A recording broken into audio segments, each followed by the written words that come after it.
All right, hello, welcome to a Monday edition of the BCSN SportsWrap. Brian Fulford and A.D. Drew here. A.D., how you doing, man? Brother is tired, man. Brother is tired, but we gonna push on and grind on. What's got you so tired, man? Come on, talk to the people. What's got you so tired, Drew? As you got me on camera by myself, bro. Give that solo love. See what's up. What you so tired from? If you notice the shirt that I have on today, you see the logo I have, Youth Sports Lions. For the last 10 years, I've been working with an international basketball group from Belgium, an 18U basketball group that comes to the States every year around the 4th of July. They stay stateside for approximately 2 weeks and play basketball. Well, guess who coordinates a lot of their basketball events and other events that they do stateside? Oh, you. Yeah. Okay. Yeah. So I spent all weekend on the road with them as they traveled through the state of Georgia. Today, I will actually be hosting them at the university that I work at. So once we finish this podcast, which can I go ahead and tell everybody the secret, Brian? No, don't tell the secret. Don't tell the secret. No, anyway, but we will be hosting them here at my university today. So and then let's see. Because I have to host them today.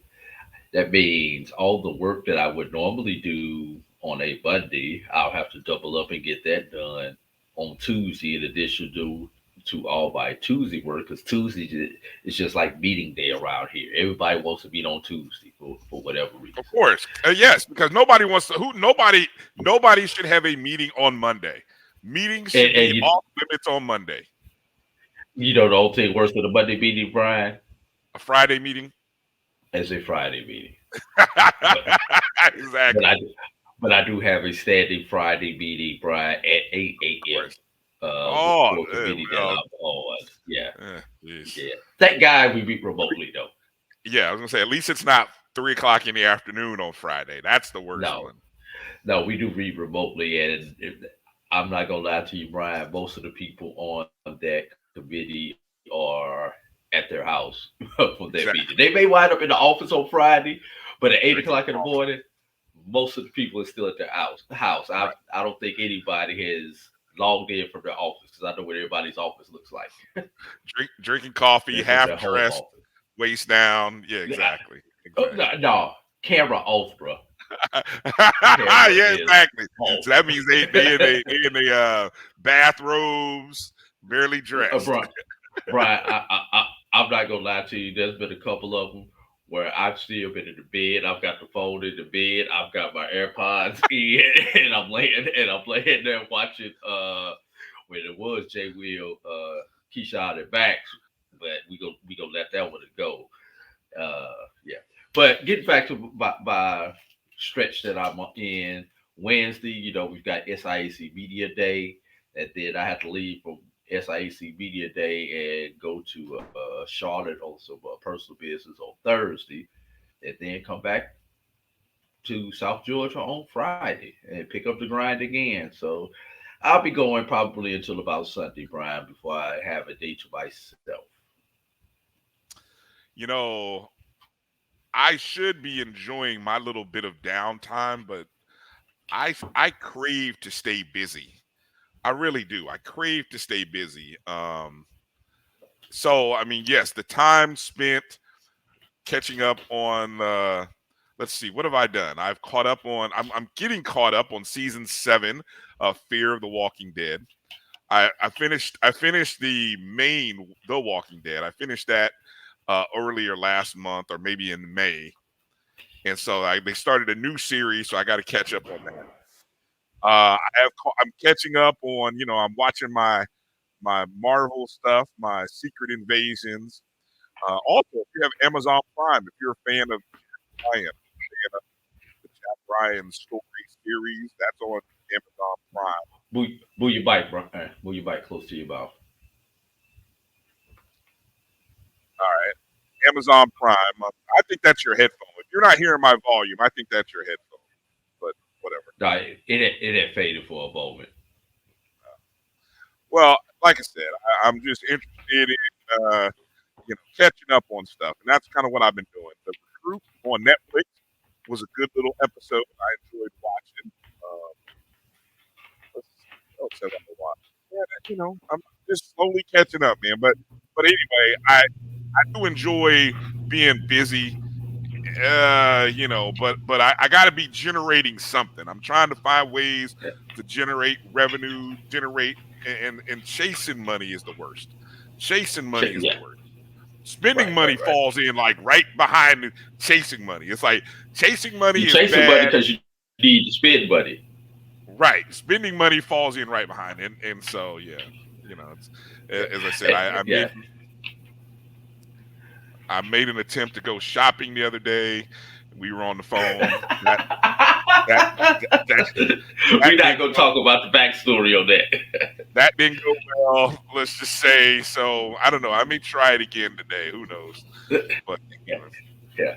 And I want to thank you for taking the Orlando portion of my USA to Belgium tour and helping out with with some activities down there in Belgium for my guys who are well, heading I, from. They started we're Atlanta. trying. They Yeah, head back out of Miami. yeah. We're We trying. We're are trying. trying. Yeah. So And all right. last thing, Brian, Yeah. Yeah. Yeah. oh, last thing, I had to check my email the last week or so because when you heard about a four-letter network starting to lay off people uh, Hmm. because salaries were getting too big and everything, I had to double check and make sure that that was not our four-letter network that was affected by those layoffs. It was another four-letter network that was affected by those layoffs. But No, seriously, that we're actually those hiring. Yeah, no, Drew, we're actually hiring. We are actually yeah, looking for content creators, marketing people, advertisers. We're looking for producers, writers. Yeah, no. We're actually hiring. yeah. Applicant beware. We cannot pay those salaries that that other four-letter network was No, that's paying. no, Just want to let you know no, up front. no. Yeah, yeah, exactly. But you want a platform. And You want a platform to put your stuff and grow. Grow with us. Hey, we're all right there, and one day to yeah, God will be the glory, and we're gonna see brighter days. But and you, yeah, knock on wood. exactly. Yeah, you got a chance Yeah, to be a part of that if you come join us. Info at MyBCSN.com if you're interested. If you are a writer, photographer, videographer, editor, producer, maybe you got a podcast, a show that you want to formulate and put on the Black College Sports Network podcast network. And hey, it's a great opportunity to let us know and talk about it, right? Speaking of, new podcast be coming out this fall, Brian. Yeah, I think you got a little something to do with that, huh? Is what I heard through the tea leaves. New person coming to the network, new member joining the family. Hmm. So that person and I will be teaming up on the SIAC Gridiron as we go inside the SIAC and cover football from the Black College Sports Network perspective.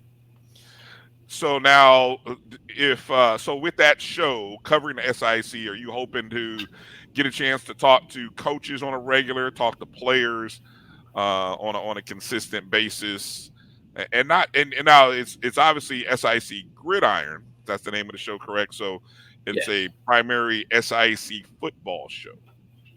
correct, All right. Okay. So yeah, you know what? correct. That's good. That's Yeah, good. That's and we good. may look to add one more person to that. You know, you've got one person is the new person is more of the SIAC historian. You've got myself as the media person. The only thing that's missing is an former is a player and or coach's perspective added uh, to that formula. So we're possibly looking to add one more person to that formula before we get it out. Okay. Well, I definitely am looking forward to that. I think that'll bring some great content. We're going to talk about the SIAC here shortly, but before we get into that, just want to remind you folks watching, make sure you are logged in with the Black College Sports Network via our Facebook pages at MyBCSN1, Twitter, and Instagram, also with the same handle. You can follow the BCSN SportsWrap page on Facebook. And if you did, you knew that we weren't doing a live show yesterday, Sunday.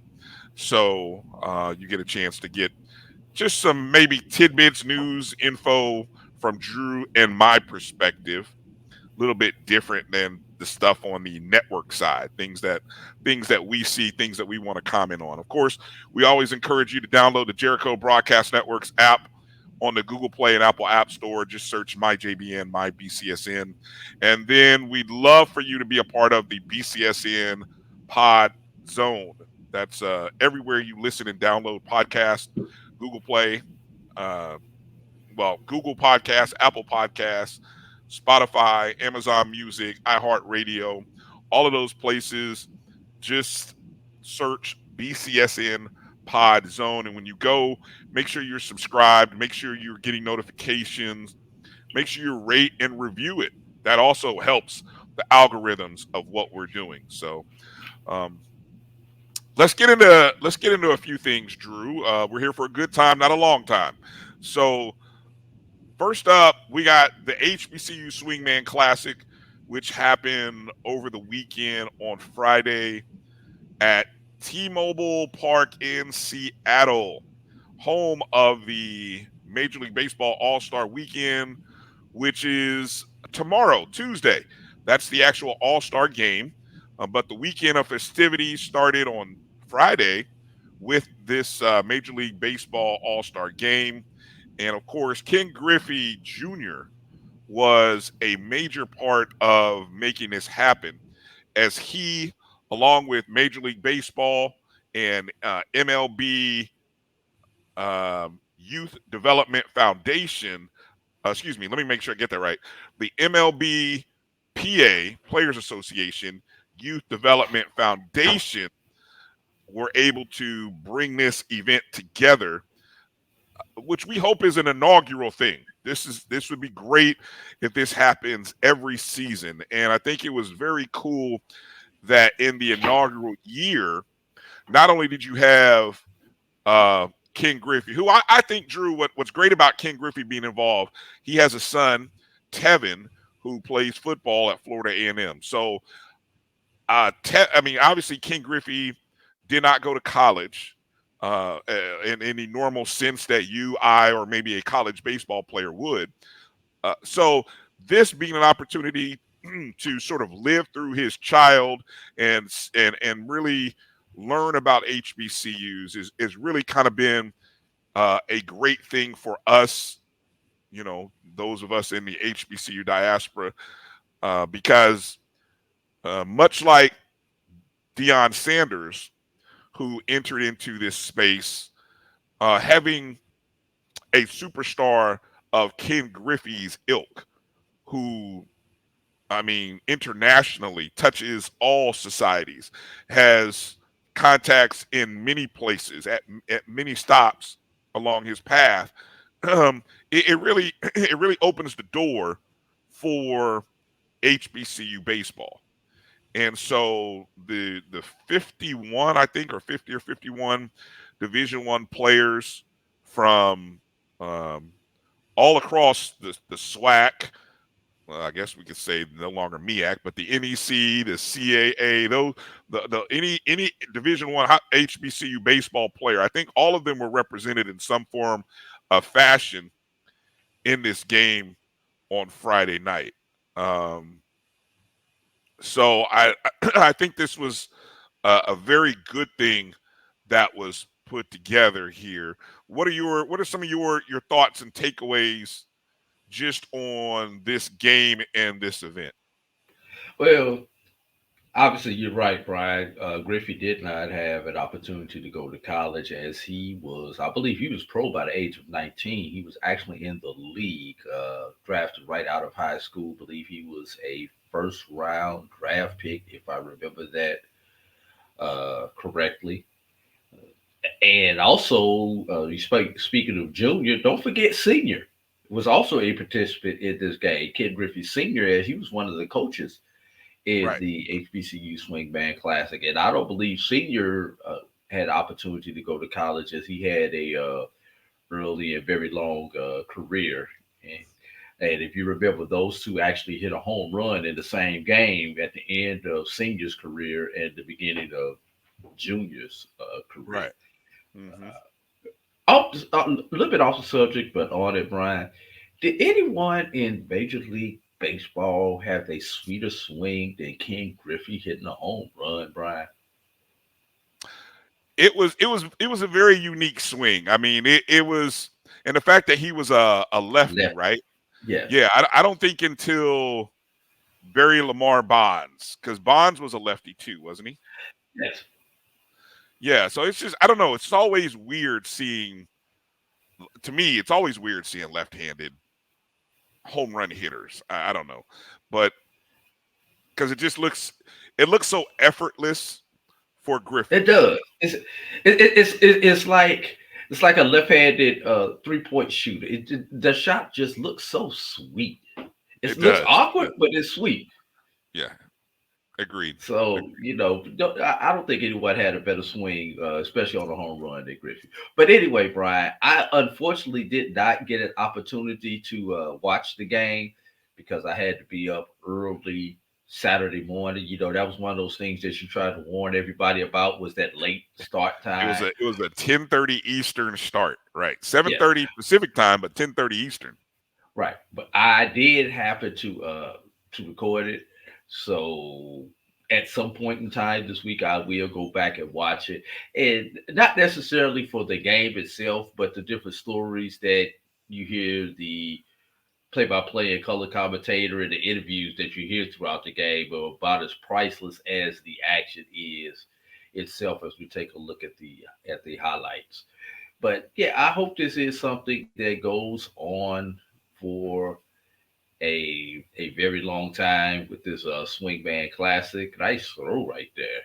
Yeah, this is my Had first time seeing these highlights, Brian. So excuse me if I keep going. And from what I was able to see from the couple of highlights that I've seen, pretty nice crowd there in Seattle, especially when you consider there's not an HBCU within 2,000, almost 2,000, 1,900 miles to be exact. right, Langston would be the closest HBCU, and that's 1,900 miles away.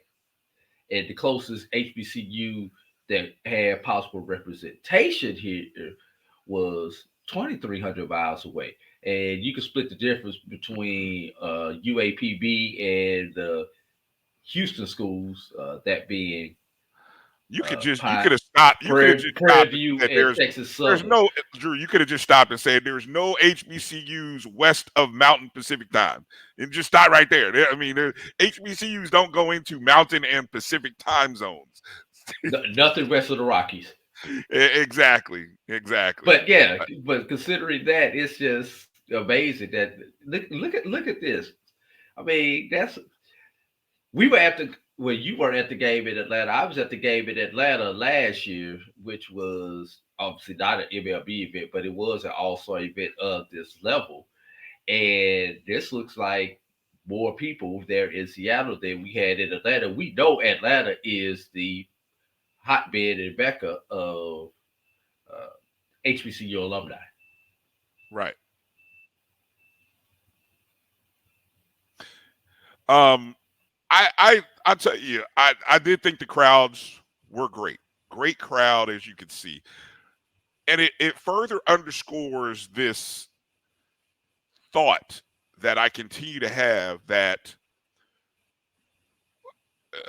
growing the HBCU brand has to start reaching into these mountain and Pacific time zones. We have to start doing more events on the West Coast, in the Pacific time, in the mountain time zone. Of course, where uh, obviously where there's us, but we have to take the best of us. Now, I know this is a baseball event, so this worked in Seattle. This is a baseball event, but I think it brings a larger point that I've been on about taking the football brand out west. So I don't want to go down. I don't want to start talking about that because I want to keep our focus here on the Swingman Classic. But it was good seeing the show and the investment and time put in by Major League Baseball. Now, I don't know um, where next year's MLB All Star Weekend is, uh, but I would hope that that this can continue forward because some of the names here are real important names that really help make this thing happen. It's Dallas. It's in Dallas, Brian. Oh man, so Texas Rangers. oh, so that's gonna be insane. That's gonna be even bigger. If you thought Seattle had a good crowd, oh, the crowd should be insane in Dallas at the Rangers ballpark. Because we know you're in a hub right there. You're in SWAT country, Of first off. alumni. Yes, there's a hub of HBCU alums right there in that area. So that event should really draw well. And, But and you got another hub a few hours away in Houston yes, exactly, that, exactly. that'll be willing to make that travel. Yeah, it was good to see Hall of Famers like Andre Dawson, Florida A&M. You also had Vince Coleman, another Florida A&M guy, Who Dawson baseball threw out the player. first pitch to To Coleman. Vince, to Vince Coleman. Yeah, exactly. Marquise Grissom was there, another Rattler. So I mean, somebody's got some connections to FAMU baseball and FAMU ties. Hint, hint. Ken Griffey's son goes to where? FAMU. But it is what it is. It is what it is. Roger Cador It was helps when you got there. five Rattlers in the game too. Yes, it does help when you have five Rattlers in the game. What was the young man from Southern? Weeks. Ricky, was it Ricky Ricky Weeks? Weeks. Ricky Ricky Weeks was Weeks. there, of course, Southern alum, and maybe one of the legends, or maybe one of the greatest Southern baseball players. That's saying a lot. It's a lot of tradition there, so I don't want to speak too far out there. It can't be higher than number two, Brian. Ricky Weeks Right, can never be exactly. higher than number If two, with he's not Lou one, Brock he's being two. number one. There No, you go. Lou Brock Thank is you. one. Okay, thank you, thank you. When you said Lou Brock, I said, yeah, he's one. He's definitely one, and then yeah, Weeks would definitely be two. Now, somebody want to debate us on that? Please share. But just from 939. That's all I'm gonna say. Exactly. So, well, some of the highlights, and I'm just reading a little article here from the Seattle Times. The Of course, a FAMUan, Ty Jackson, I believe, had the first hit, first stolen base, and scored the first run. So that's a little bit of history there for Ty Jackson, who I maintain should have been the SWAC hitter of the year. Anyway, moving forward, uh, a couple of notes here that I'm reading. Alabama State's Randy Flores hit a 100-mile-per-hour double with one out in the eighth inning, stole second, and scored the go-ahead run with the head-first dive on the wild pitch that you saw.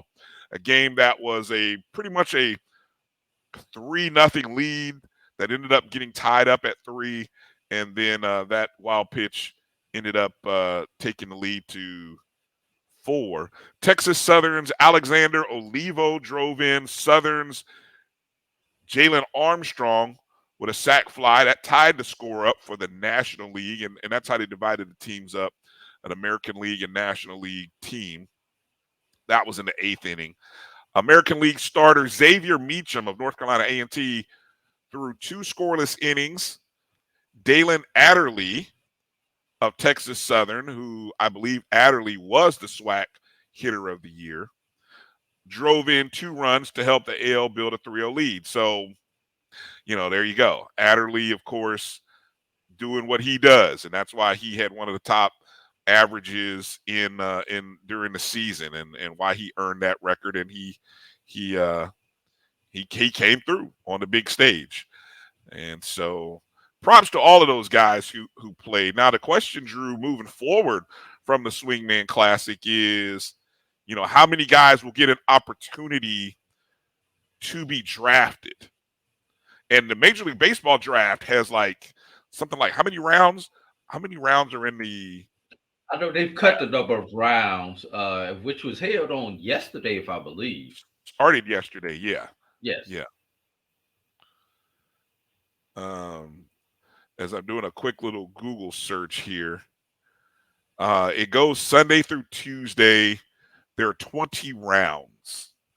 20 rounds, which is a scaled back. You're right. It has scaled back some, to which more than 600 amateur players will be picked. So, is there a likelihood that an HBCU guy gets drafted? Yeah, hell, you would like to think though, right? With 20 rounds, hell, you definitely would like to think so. Yeah. Um, 600 players. We got to get at least one. you would hope. You would hope, right? I noticed that the 2 kids from LSU who led them to a national championship went 1-2. I Yeah. did notice that. But Brian, let's keep something in mind for everybody. Those players who we saw play on Friday will not be drafted in this draft because these were non-draft eligible players who played in the game on Friday. The earliest that these kids would be drafted would be the 24 draft. I don't think that's. Where did you hear that? It was one of the things that came out. These were non-draft eligible players that will participate in this game this year. Why is that? Because there are some guys that I'm just speaking from Florida A&M. I know they got a couple guys who don't have any more eligibility. Why is that? And Well, maybe I got that. No, I'm sorry. That's the other group of all stars that are non-draft eligible. That's the group that's playing in Carolina. I'm sorry. This group is where draft eligible. who's playing in The Carolina? the USA team. Those are non-draft eligible guys. Those HBCU players that we have on that group. You're Oh, the correct, 3 Brian. or 4 guys that. Okay, yeah, okay. Right. Thank you for clarifying. Yeah, because I Yes, thought I'm this. sorry. Okay, I'll be correct. and this Yes. game was not. So let's clarify something. Let's kind of clarify. The guys participating in the Swingman Classic, it's actually a mix of players who have no more eligibility that should be draft eligible, along with guys who have eligibility. I mean, for example, Florida A&M has 3 guys who will be returning. There's other players Basically, there. it's the best of the best minus the 4 guys we have on that USA team Yes, exactly, at the Division 1 exactly, level. exactly. And that's the other thing.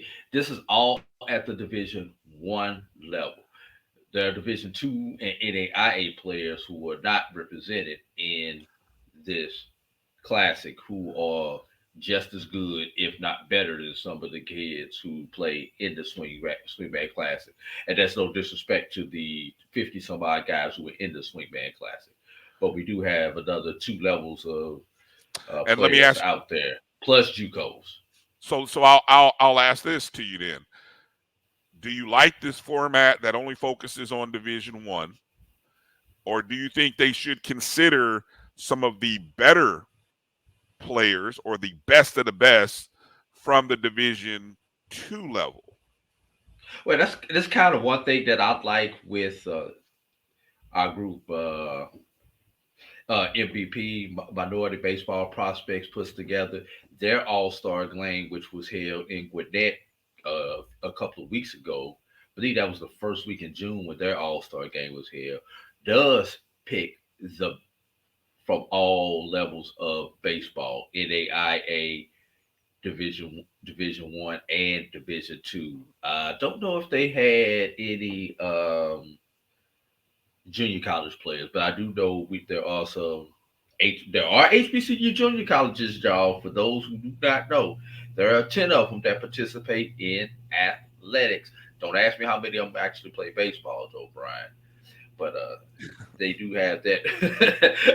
I know there are some out there, some HBCUs who uh, you've got Denmark. You've got about 3 or 4 of them in Alabama, Gadsden State, uh, and then you got some in Mississippi. Those are like the 3 main areas where you have HBCU junior colleges that participate in athletics. But yeah, that's why I like Alex. Uh,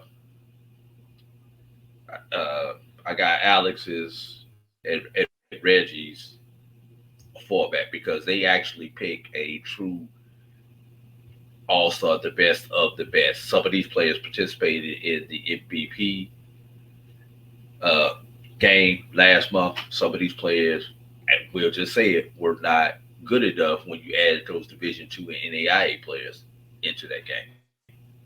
But yeah, I would like to see, if not together, maybe a separate event for the D2 and NAIA group of guys.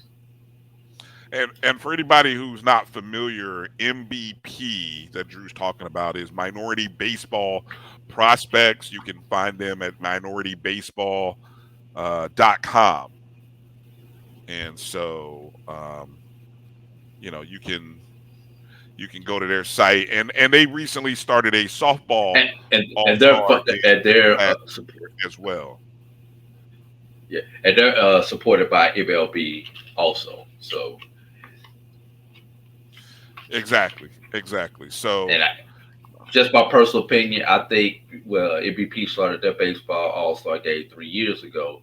I think that might have been where the idea for this game possibly came from, and they were the pilot for this classic here. Just my yes, personal opinion. yeah, and those guys were in attendance. I've seen the video. Actually, got to give a shout out to I know I hope I have Jarrell the young was there. lady's name. Well, I saw Alex there too. I saw the vlog by on HBCU Game Day. The young lady. Oh man, hold on. Let me. Was it? I don't want to mess it up because she did such a great job with her video vlog. I want to make sure I give her name props. She does a lot of. She does some of the Simone. Simone. Um, Simone Stanley. It took me a second to think. She does a great video vlog from the actual game. So want to give her a shout out. And, because, I think as you explore this event, you really got to soak it up. And I think, look, I love the event that Alex and Reggie and MVP does. and it kind of fits for right at the end of the season. It's kind of a great, perfect timing thing. What's nice A about reward. it, yes, it what's and they treat those guys well. Those guys have a great first class experience, and so I think there's room for both. I don't want to get into either or. You should have this and you can't have that. I think what this event specifically does, it kicks off the All-Star weekend. And I think it gives those guys an opportunity to be really immersed because I've seen social media pictures of those guys being involved in the stuff that Major League Baseball did the next day on Saturday. So, look, we want to be in as many places and spaces as possible. So, I don't want to hear anybody say, "Oh well, they shouldn't have two of them." No, hell, we need two of them. We need two of them. And like you said, if there's a softball opportunity, which MVP does, they put together the softball tournament. Then they also have the baseball event, and I think they did it all in the same weekend, if I'm not mistaken. They Yeah, did softball and they like on have high school Friday, events. baseball. Exactly. That's a Yeah. year-round event and activity. And one other secret can I tell you about MVP, Brian?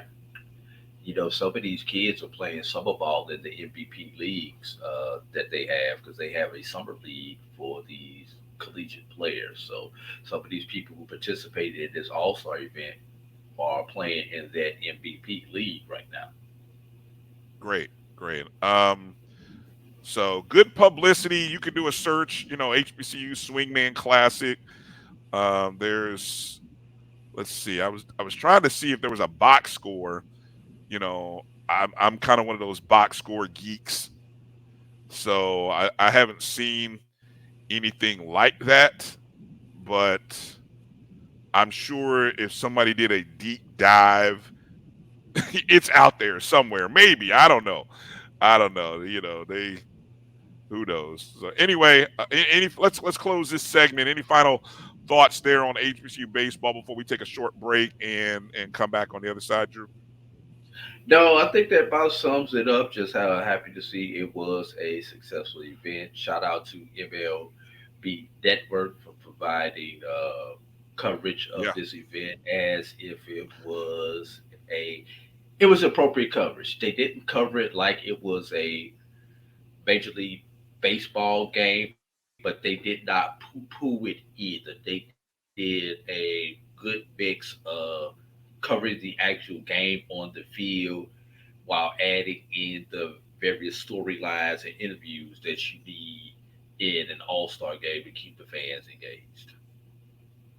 Well said, Drew. Well said. So, with that, let's take a short break, come back, and get into some more headlines from the past week and weekend.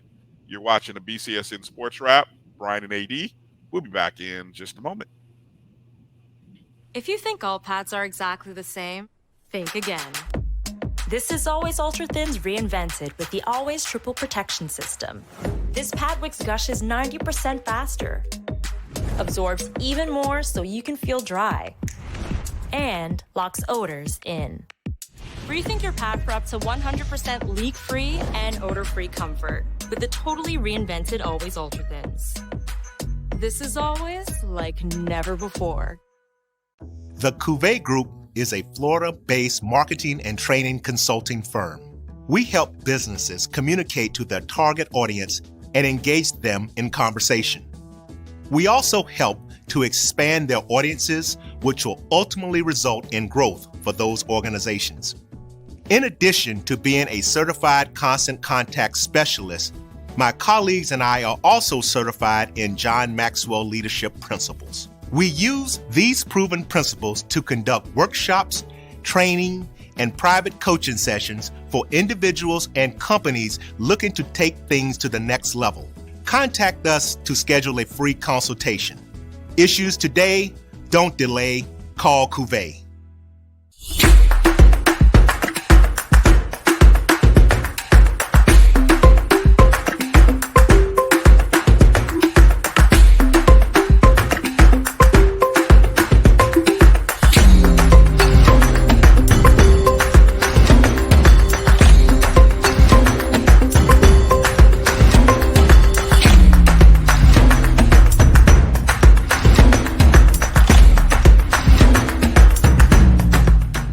looking for the latest information on Southern University sports, the Southwestern Athletic Conference, and HBCU athletics, there's only one place to go.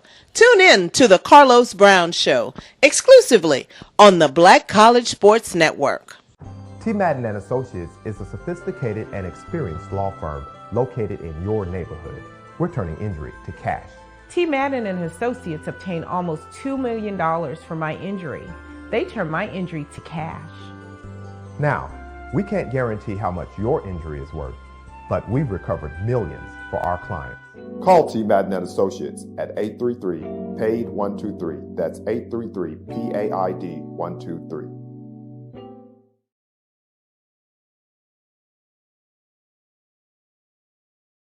Stride K-12 powered schools are ready to put over 20 years of being a leader in online education to work for you. Dive into curriculum design for the online classroom. Team up with state-certified teachers trained in virtual instruction. Take control of your child's education journey. Discover the power of personalized learning with a leader experienced in preparing kids for a future they can be excited about. Take charge. Stride K-12. Enroll now for the fall.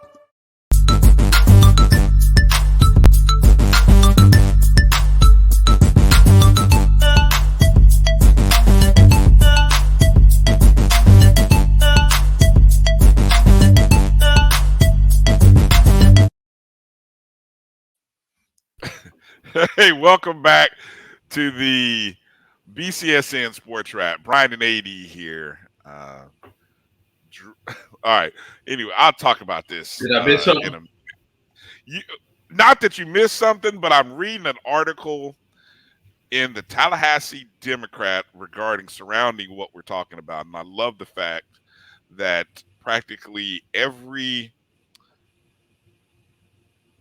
God, dog. Yeah, definitely did, man. I tell you, this is amazing. Look, okay, let's get into some of the topics going on here. And we're going to start with talking about women's basketball coaching moves. Okay, some departures and some additions. Let's start with the most talked about departure. And that's Florida A&M's Shalon Pillow, who announced her resignation late last week. I think it was a Thursday. And, Pillow, who had been at Florida A&M for the last 3 years, but only coached the last 2 seasons, came to Florida A&M after being an assistant coach at the Division I level for 15 years. She had played Division I basketball under Pat Summitt at the University of Tennessee. So she was hired previously by the previous full-time athletic director at Florida A&M. But let's just say the 2 seasons that she has actually coached in the SWAC have not been highly successful.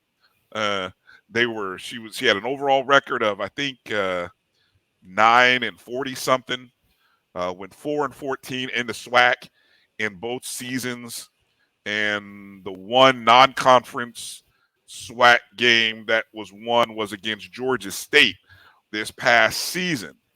She did have one of the top scorers in the SWAC, and Dylan Horton, but despite having Horton, her tenure was plagued with bad losses, shortened rosters due to injuries, and it ended kind of at a point where she was faced with 2 departing assistant coaches, having to rebuild a roster, and maybe it all just got to her, and she resigned. Her last day is August 1st. And to my knowledge, my sources have told me that she already has a new job as an athletic director and a head coach at a high school in Boca Raton, Florida. So, which is one of the wealthier areas in the state of Florida. So, that's there. Drew, what's the challenge that you see for any coach that's going to come in at Florida A&M and try to put that program back to where it used to be in the 90s when you and I were at FAM?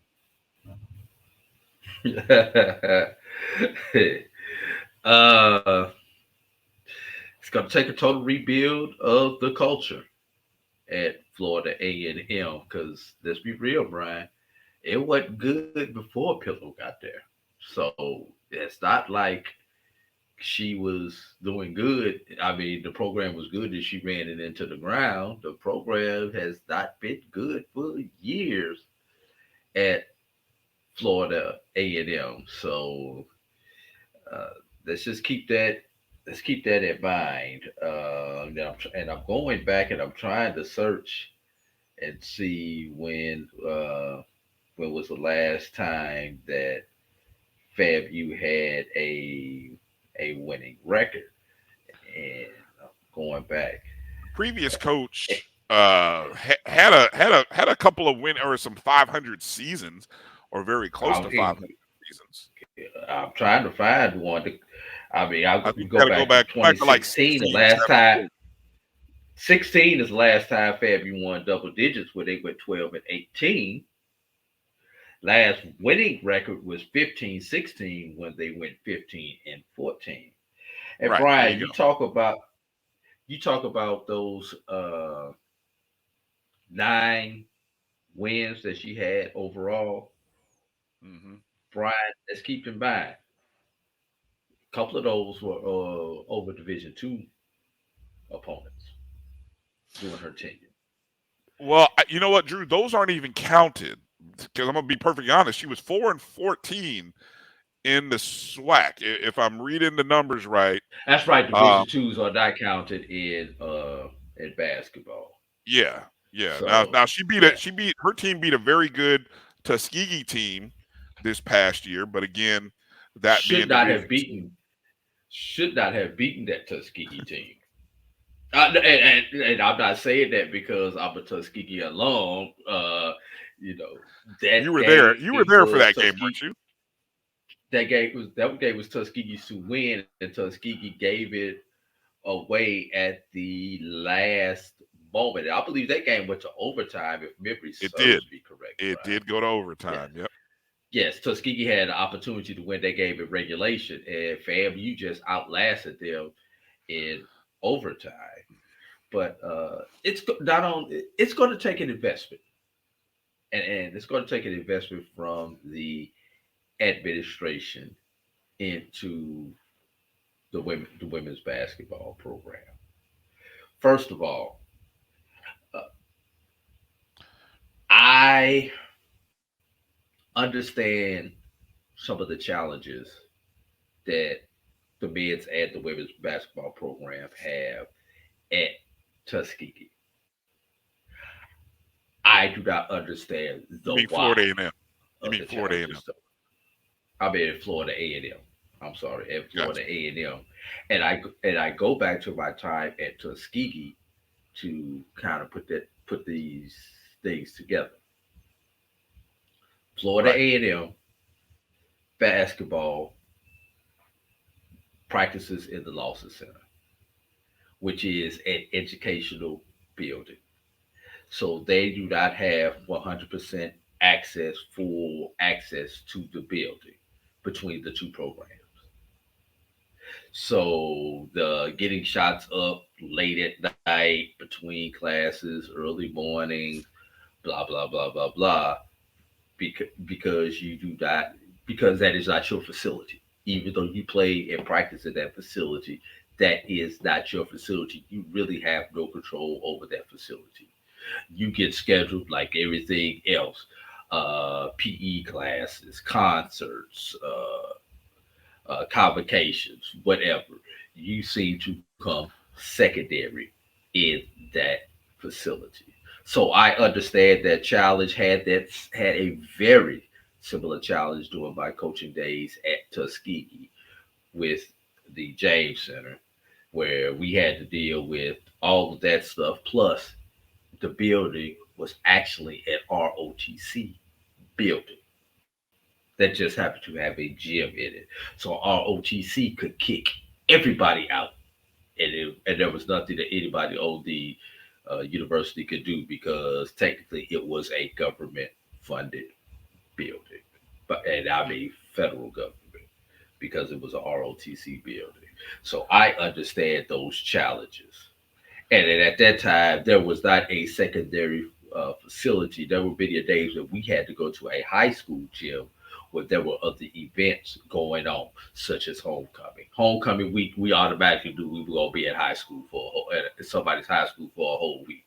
And you would try, hopefully, homecoming worked out where you could schedule road games so that you would lessen the impact of playing, but you don't want to schedule road games actually during homecoming weekend because now you take your student athletes away from the homecoming experience that they deserve as students, Right. Not student athletes. Let me ask. But FAMU, well, hold on, I got to say this. But FAMU, you have the Lawson Center, which for some reason you don't use as a secondary athletic facility. It is a perfect athletic training building, a perfect practice facility for the two basketball programs and the volleyball program. And or you got, of course, we got to share with volleyball. FAMU, you have the old DRS, which was next to the School of Business where you and I went. Right. Not for long. Not for long, but you have had that, which had a very serviceable gym within that. For some reason, you did not take advantage of it and renovate that gym into a practice facility. Even though it's, it's not next to the Lawson Center, but the old DRS was still close enough where you could have made that building into a basketball and possibly a volleyball practice facility. Gaither Gym still exists. I said Gaither. Oh, okay. I bet you Gaither. Oh, you said the old DRS. Okay, sorry. Yeah, I bet you Gaither first. Then you got the old DRS, and then you've got FAMU High. Now I understand sharing stuff with the high school, but if you have to go to a high school, hell, the high school is on campus, Brian. Right. It is a part of the FAMU campus. So, being able to coordinate with the high schools there on campus to have practice or workouts should also be something that should be considered. Let me ask you this. Yes. Let me ask you this, because I think the biggest challenge is scheduling. How difficult is it really to schedule with a multi-use facility? I mean, is it really that hard, or is it somebody has to be more open to the idea that multiple entities need this? Which one is it? It is very difficult, Brian. Why is it difficult? Okay, why? Okay, let's take the months of October and November, which is probably the most critical time for a basketball program because your practices, that's when you're going through your preseason practices. Who's in season at that point in time, Brian? You're still finishing up fall sports at the end of fall sports. So volleyball has priority during that time. Right. Volleyball games, volleyball practice, because they're in season. Men's basketball, women's basketball comes secondary. Sure. The time that you may have slotted for the gym may not coincide with your student athlete's academic schedule. Okay. So you may have student athletes who, because of academic reasons, have to miss practices on certain days. And you have to figure out how to allow them to make up those workouts because you cannot penalize them, especially your upperclassmen who are into their major classes. Freshmen, sophomores, there are multiple offerings of the same class. It's up to you and your advisor to schedule a time that does not conflict with practice. When you become a junior, senior, and there's only one class, one class time for a 300 or 400 level class, and that class time just happens to be when you've got practice every day, you know, that that becomes challenging. So that now that puts you at having to practice at 5, 6 o'clock every morning.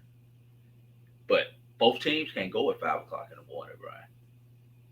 Sure, right. Somebody's going to have to suffer. So you get one team have possibly practice at 5 o'clock in the morning, and another team may not be able to get to the gym to 8, 9 o'clock at night. With that, then you have volleyball game, which will if you've got an evening practice time on say a Tuesday, but there's a game on Tuesday, guess who just got bumped from practice because of that game? Because that game takes priority. Right. Then you've got just classes, period. You've got certain classes in there. Now, and if the administration has the opportunity to rent their facility out for community service reasons, other academic offerings on campus, there may be a job fair or recruiting fair or something else that's going on, some type of seminar where they need that space. Once again, you get bumped. And don't forget, during that time, somewhere in there, there's going to be a week where you cannot use that facility because of various homecoming activities, step shows, convocations, concerts, etc., etc., etc. You might as well go ahead and chalk that week up to the game. Okay. It becomes very difficult to which all of this cannot make everybody happy. So hearing all this underscores why you see programs that have the financial resources creating have basketball practice facilities, even if it's a building that's sort of split. Like, for example, I've seen the one at the University of Florida that is a building that has one half dedicated where the men and the men have their own court and facilities, and on the other side of the building, the women have their own, stuff. And I've seen it at UCF, Central Florida here in Orlando. So, and that's why you have that. So, ideally, man, it'd be one of these days, in a perfect world, I guess FAMU will hopefully, have that opportunity to create an open facility. Real quick, so we can close and move over to some other women's basketball notes. What do you think in terms of the hiring, when you look at the FAMU program, one of the things that we talked about, Kelvin and I talked about last week when we did our reaction show. Very good podcast on Friday. Appreciate it. What type of program is Florida A&M, and what type of coach? I maintain that it's a mid-major with a growth opportunity, but it's going to be hard to pull somebody from an assistant coaching perspective at a Power 5 level like Coach Pillow did, because at the end of the day, FAMU may be their first job and might be their stepping stone job onto other things. So when you look at the position, what realistically, what is Florida A&M women's basketball, and what does the ideal candidate look like in your opinion? Florida A&M is a project. Athletic Director Tiffany Dong Sykes, Vice President of Athletics, is going to have patience. So everybody at Twitterverse is going to have patience. Brian, honestly, even with the transfer portal, this is not a program that I can see being turned around in 2 to 3 years. This is the old school 4 to 5 year project. Wow. Because the culture is not there for basketball. Florida A&M is a football school. The people They want to go to the basketball games, but they don't want to support basketball. I've been to basketball games in Florida A&M. It's not a pretty sight, especially in a 10,000 seat arena, Brian. If those games were still being played at Gaither, like they were when you and I were in school, it would be more, I'd be able to grin and bear it. But 500 people in a 10,000 seat arena is a joke. It's a total joke. Some of those early non-conference matchups that are just women only should be played. It should be played at Gator, and that's no disrespect to the ladies, but just for aesthetic purposes. Now you asked about the ideal candidate. To me, okay, Brian, the ideal candidate or the ideal candidate that you're going to get with the job opening up in mid-July and them having to figure this out by August. What kind of candidate am I? I'd rather take the realistic approach. What kind of candidate am I going to get? Not what I want. I want a Lexus, Brian, but I'm going to get this Ford. Yeah, but there are a lot of nice cars that drive like Lexuses. Yes. Okay. Exactly. So I need to get the most bang for my buck. Or in this case, you need to get the most bang for whatever you can get at this time of the year. You got a couple of candidates. Well, number one, you've got the candidate who, let's be real, Brian, they've been let go by another university and they're jobless right now. Okay. You've got that group out there that you're going to be able to get quick because they're just looking for a job. The jobless group looking to get back in the game.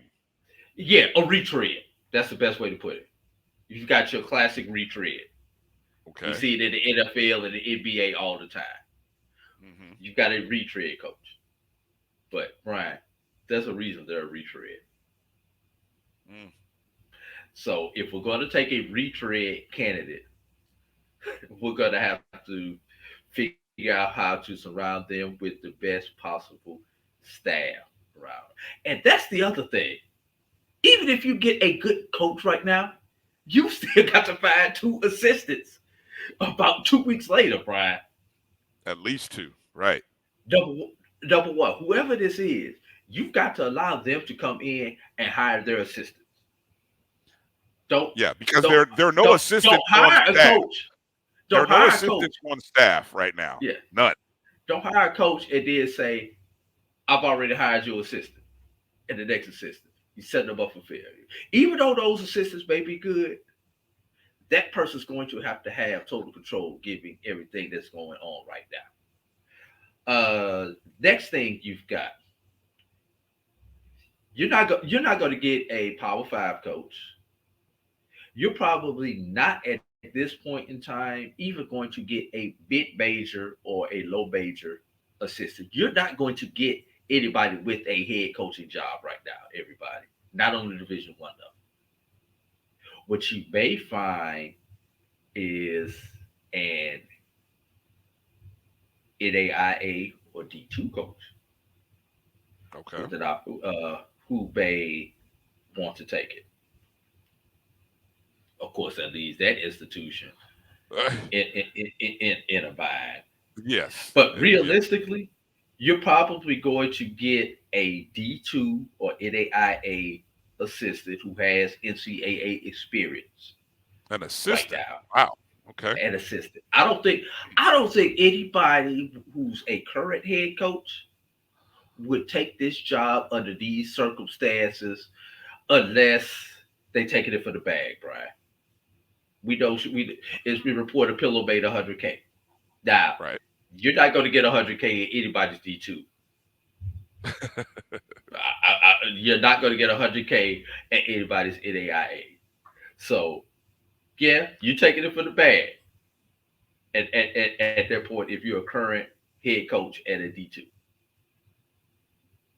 So, but realistically, you're probably going to get an assistant at a D2, NAIA, possibly a low major, but you want that assistant to have had head coaching experience. You cannot, at the collegiate level, you cannot afford to have another first time head coach walking into this situation who's trying to figure it out.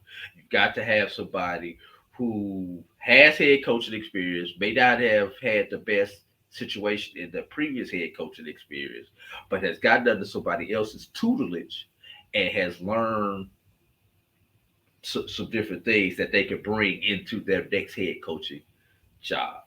Does head Last coach? thing, Oh, go ahead. oh, Go ahead. oh, Sorry. last thing, you could possibly look at the high school ranks, Which is where I was going to go.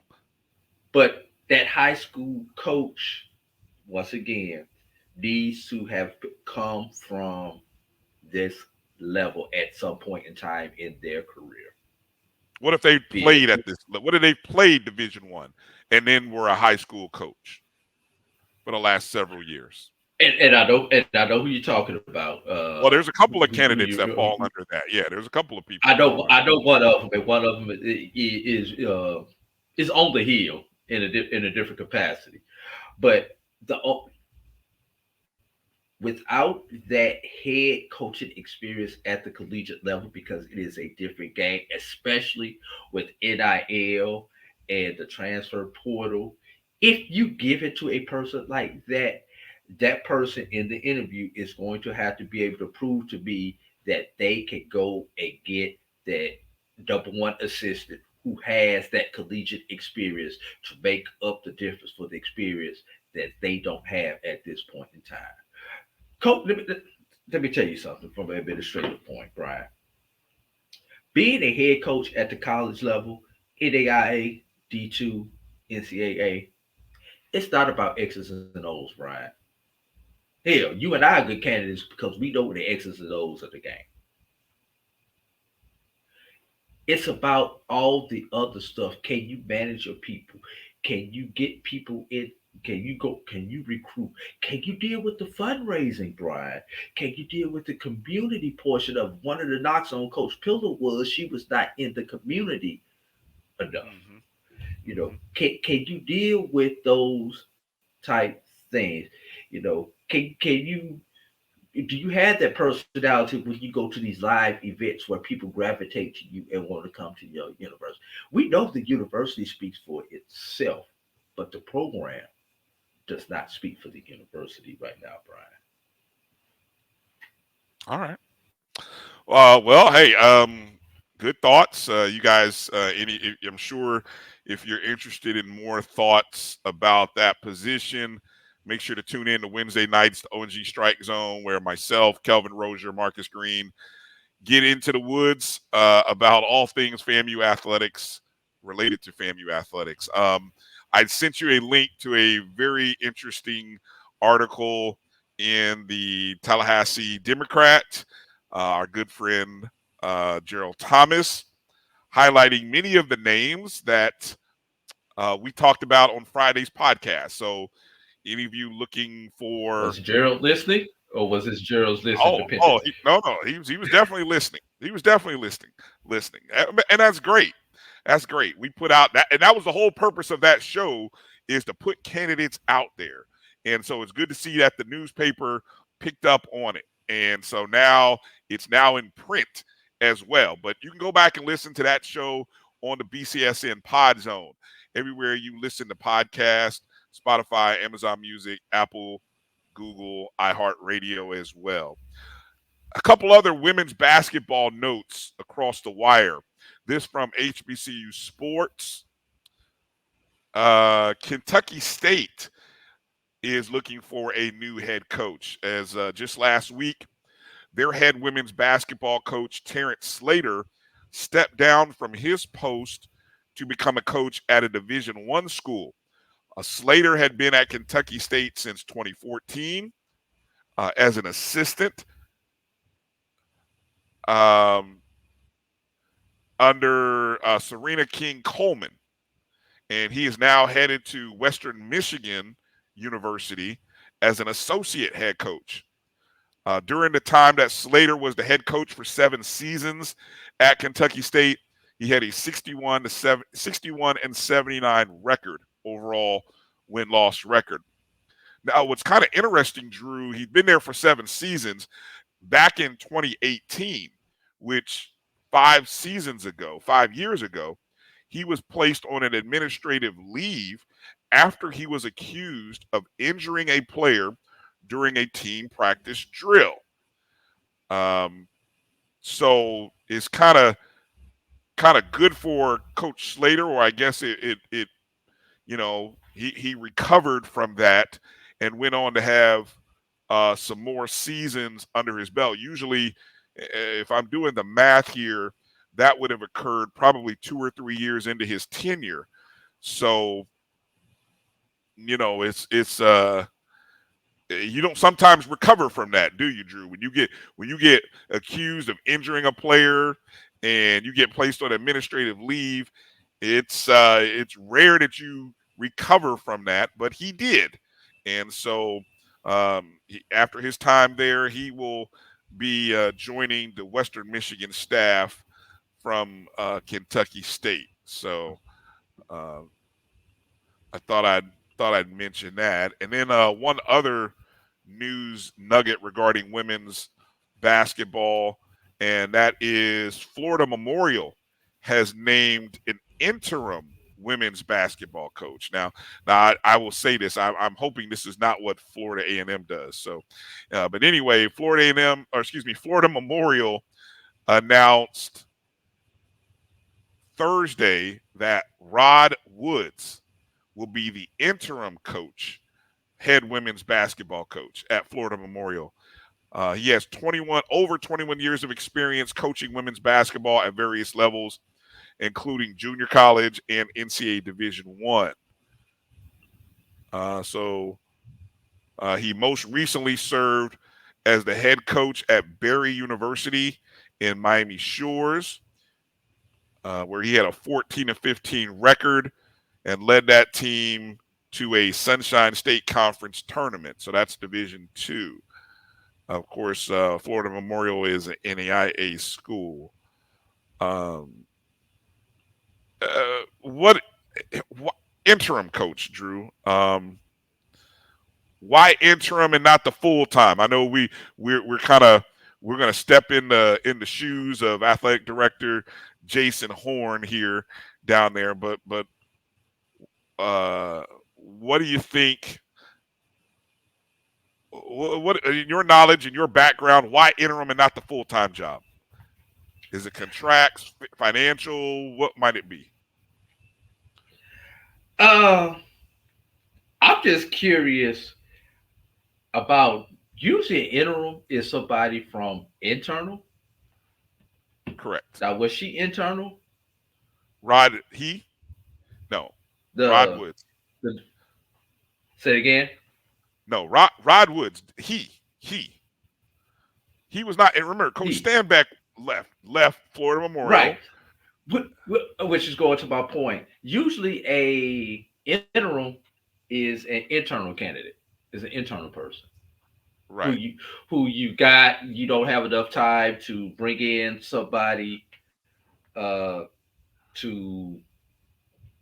run the program because you don't have enough time to go through the hiring process, so you give it to anybody. I've never seen an interim come from the outside, Brian. I've seen that before. Well, let me see. Hold on. I'm trying to think. I mean, think about that. You might be right. You might be right. Yeah, you're onto something. I don't think I've seen an interim external candidate. Now, baby is an administrative thing because Stanback was there for how many years, Brian? Ooh, I want to say 17 years, maybe.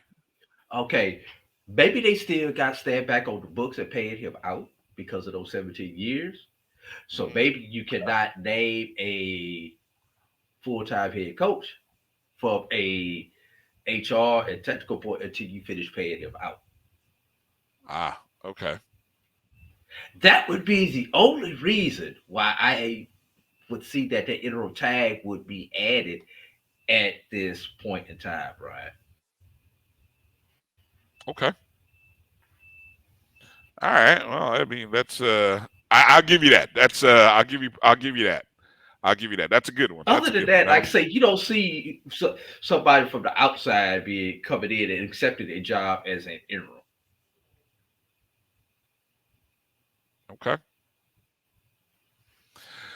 I will transition from women's basketball. One quick note, and I saw this one here. I thought this was kind of interesting here as this is a volleyball related, and it's Delaware State University, the defending MEAC volleyball champions.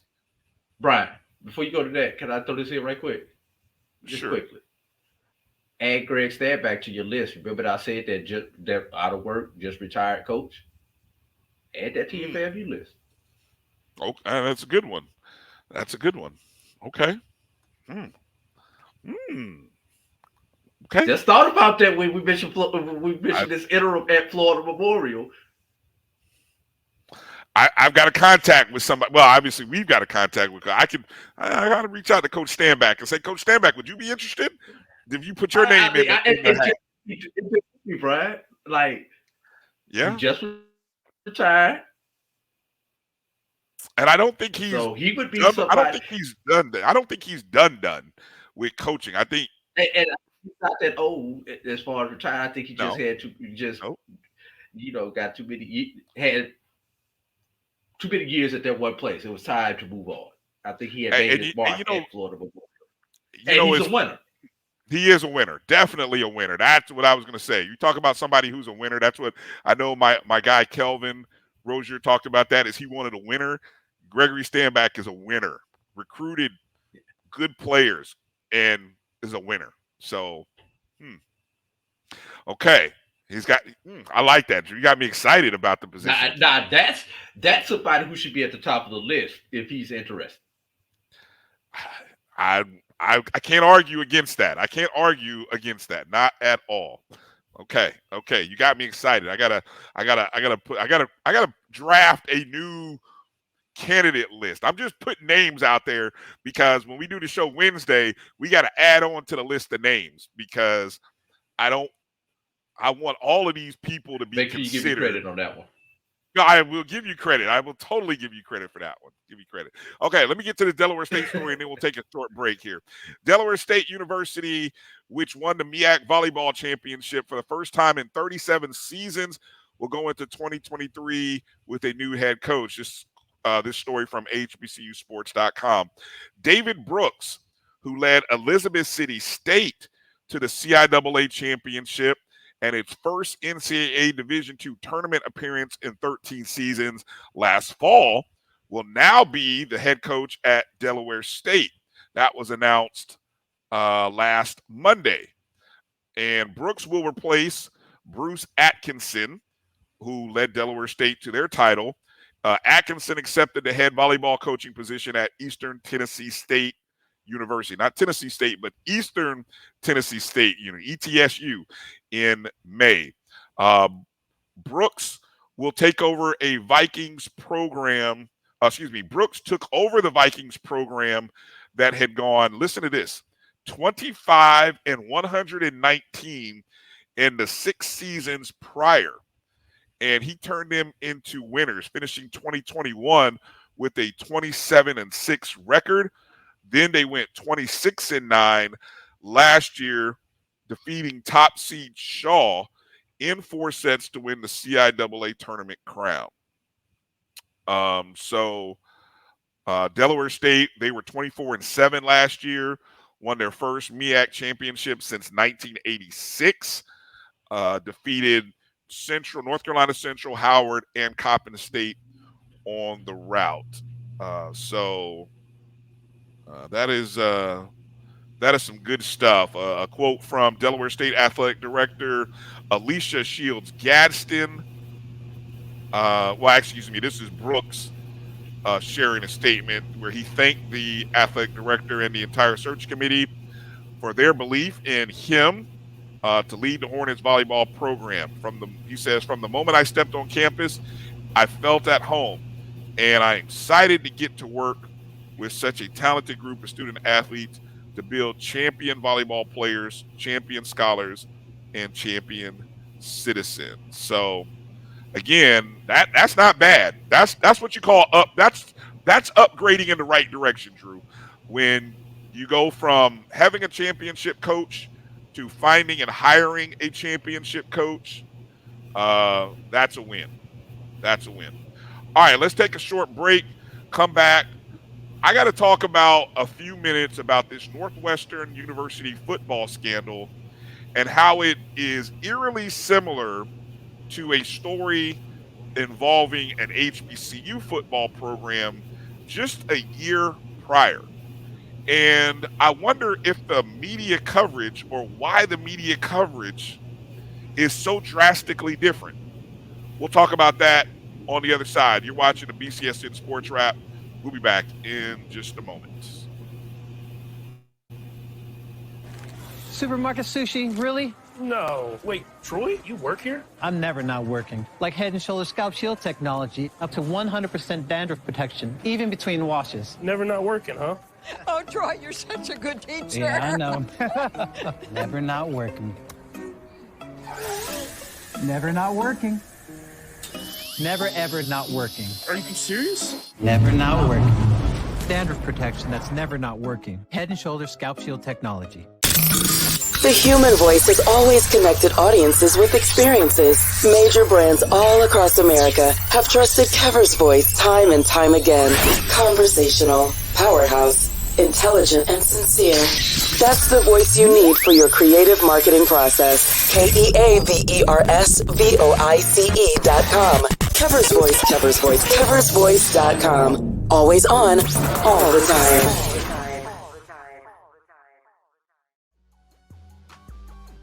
This is the Dean of the College of HBCU Sports, Kenyatta Cavill of Dr. Cavill's Inside the HBCU Sports Lab with Mike Washington and Charles Bishop. Come mix it up in the lab where the course lecture is in session every Tuesday from 6 o'clock p.m. Central Standard Time on Facebook Live, YouTube Spreaker, or the BCSN app, as we discuss all things about the HBCU sports culture, including exploring the week that was in the sporting HBCU diaspora, as well as the upcoming week of HBCU sports. With me, the Dean, the College of HBCU Sports, on Dr. Cavill's Inside the HBCU Sports Lab with Mike Washington and Charles Bishop. Course lecture dismissed. At Hampton Law, our primary goal is to provide non-traditional yet effective solutions and redefine the approach to client legal concerns. As your trusted legal advisor, we believe in sophisticated, personalized services that eliminate the confusion and complexity sometimes associated with legal matters. Our high standard for client care and concern, coupled with our extensive legal knowledge and skills, make Hampton Law a resource focused on the protection of the client's interest and overall goals. We value our clients and truly enjoy working with them. Visit thamptonlaw.com to conveniently schedule an appointment online. Tamika Hampton Esquire, 1631 Rock Springs Road, Suite 336, Apopka, Florida, 407-494-1471. thamptonlaw.com. Majesty is a premium health and wellness tea line focused on bringing delicious yet healthy tea blends to the community. Filled with an abundance of vitamins and antioxidants, we work to blend teas with exotic spices and fruits to produce scrumptious and wholesome beverages. So check us out at mymajesties.com. That's MyMajesties.com. My Majesties, an Urban Passport member.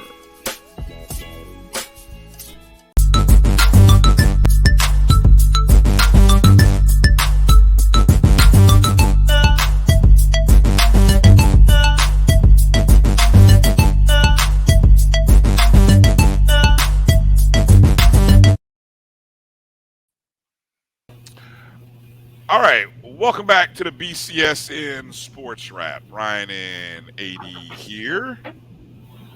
And so, Drew, I don't know, like I said, I know you've been busy, occupied doing multiple things here. Stop. What are you doing? Stop playing around. I did that on purpose. I did that on purpose. See, come on now. All right. So I wanted to get into this story. Obviously, SIAC Media Day is coming up this week, so we're going to talk about that here in a moment.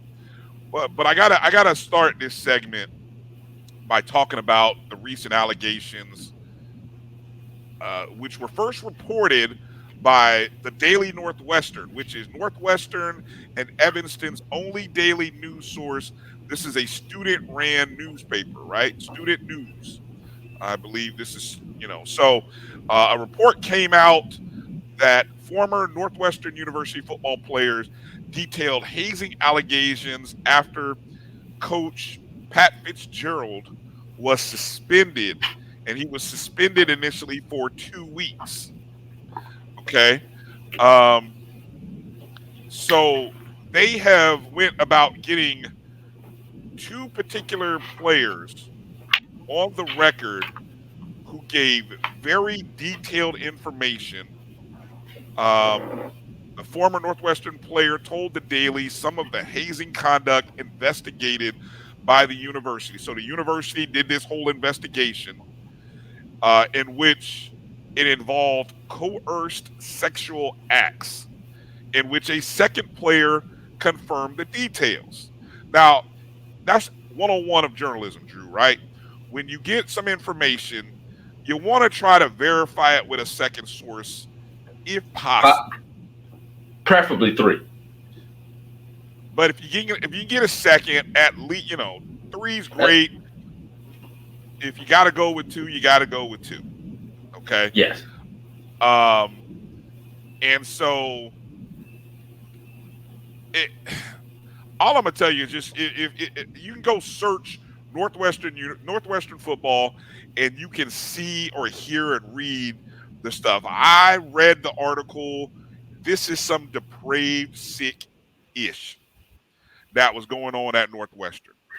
It allegedly, okay, and I say allegedly because the stuff being described, nasty stuff, man. Come on. But it's being denied apparently via a letter by the players of Northwestern. Now, that let me go back for a second. The allegations and the statements made by the two particular players say that they believe that the players that the coach Pat Fitzgerald was aware of the hazing, and then even there's a belief that I'm just gonna call it as it is, that he ordered the code red. Those of you who watch A Few Good Men, who remember A Few Good Men, that he endorsed it. Let's say he endorsed it.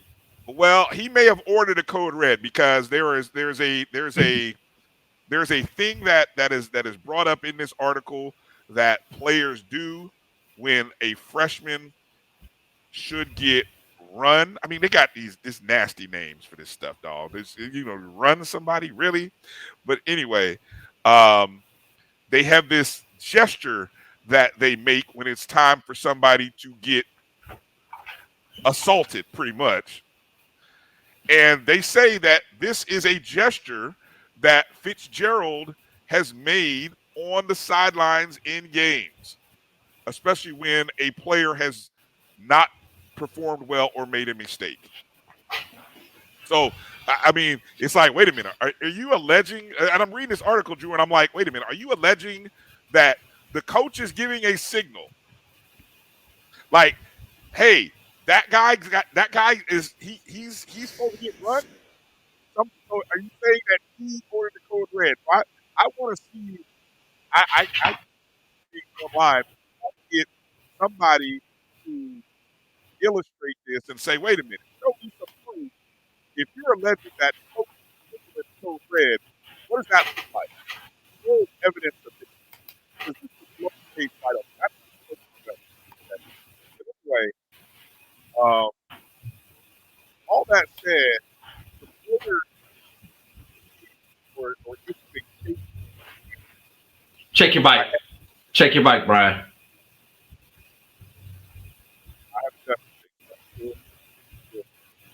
I got background noise. I can barely hear you. Yeah, there might be some background noise going on outside. I don't know. Okay. Sounds a little better now. I didn't do anything, so it's the internet, Drew. I mean, what are we gonna do? Okay, so anyway, but there's current players that submitted a letter essentially denying the accusations. Now, the one problem I have with that, if you think back to the beginning of last season when Florida A&M University players issued their letter to Dr. Larry Robinson, right? A letter in which they detailed some of their issues and concerns with compliance, so on and so forth. Every single player signed that letter. You recall that? Yes. So that to me is the show of support in saying that, yes, we're not just randomly putting our names behind this. No, I'm actually signing this letter because I firmly believe what's in this letter. So I keep asking and I keep looking, where are the Northwestern player signatures? If they deny this so much, where are the signatures? Nobody has produced a sheet that has players signing it. So anyway, all this coming up brings me back to a case that happened in 2021 surrounding Norfolk State University, in which, let me see, and I'm reading, this is the story from this is from June 3rd, 2022 on HBCU Sports. Title, second Norfolk State football player files lawsuit against school, claims being sexually assaulted. Okay. Another Norfolk State player has alleged the school ignored complaints that he was subject to hazing and sexually assaulted by members of the team. The unidentified player filed a lawsuit Wednesday in Norfolk against NSU and others associated with the university. The lawsuit alleged an upperclassman attempted to rape him, according to court documents. The incident, the lawsuit said, reportedly occurred before another player who did put his name out there. His name was Sean Fahey. He made similar allegations. The lawsuit indicated that current head coach Dawson Odoms was notified of the incidents. The allegations also involve players being allowed to grab other players' genitals in front of coaches and video footage existing of upperclassmen dry humping their younger teammates. Drew, that's the same stuff that went on or is alleged to have been going on at Northwestern. So in the lawsuit, one of the lawyers for both the unnamed player and Fahey, Diane Toscano, said at the time that there are coaches on the current staff that knew of the problems because the incidents happened right under their nose. NSU leaders must be questioned about what they did to ensure the safety of student athletes, and they must be held accountable. As evidence shows, there were coaches on the current staff that were aware they inherited these problems from the previous staff. Sounds familiar. Norfolk State did issue a statement at the time saying that Norfolk State cares about the safety and well-being of every student, athlete, faculty, and staff member. We have a culture of care at the institution, and we work diligently to address the needs of our community. The school said it had hired an independent consulting firm to investigate Title IX allegations that involve harassment, sexual misconduct, and assault. Fahey and the unidentified player were on the 2021 roster, but have since left the university. So again, the incident allegedly would have happened in 21. The lawsuit happened in 22. And again, Drew, I did a little research. An out-of-court settlement was reached at the end of December 2022 for these players. But at no time do I recall there being any suspensions for Dawson Odoms. And I'll be honest, Drew, I remember we talked about this. You recall us talking about this? Yes. And I think we may have been one of the few or only shows that I recall, and if I'm wrong, but in my recollection, that actually talked about it. And so I'm saddened to hear this story about Northwestern, but I'm also curious to say, did Norfolk State catch a break?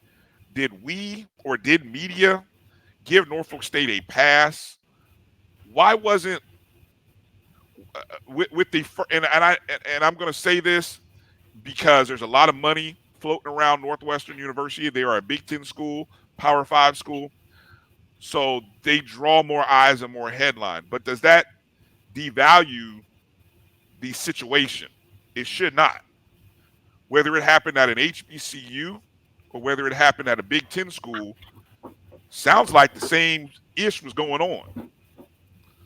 So my instant thought is, where did we fail? Did we fail? I mean, obviously there's a lawsuit that was settled, but this didn't get investigated to any extent that this Northwestern thing is getting investigated right now. So I just wanted to bring all this up and remind us, as I'm interested in this because I always want to see where we're not doing things that we should have been doing as journalists, as media members. And so that's all I wanted to bring this out and bring it up. And I don't know. You have any thoughts on this, or is this just me, my rant segment here? Couple of thoughts, Brian. Number one, if take that same story, both those stories, remove football team, insert Panhandle organization, Greek organization. Where do these stories wind up? If this was a fraternity or sorority on either one of these campuses, they would be suspended off of campus effective immediately.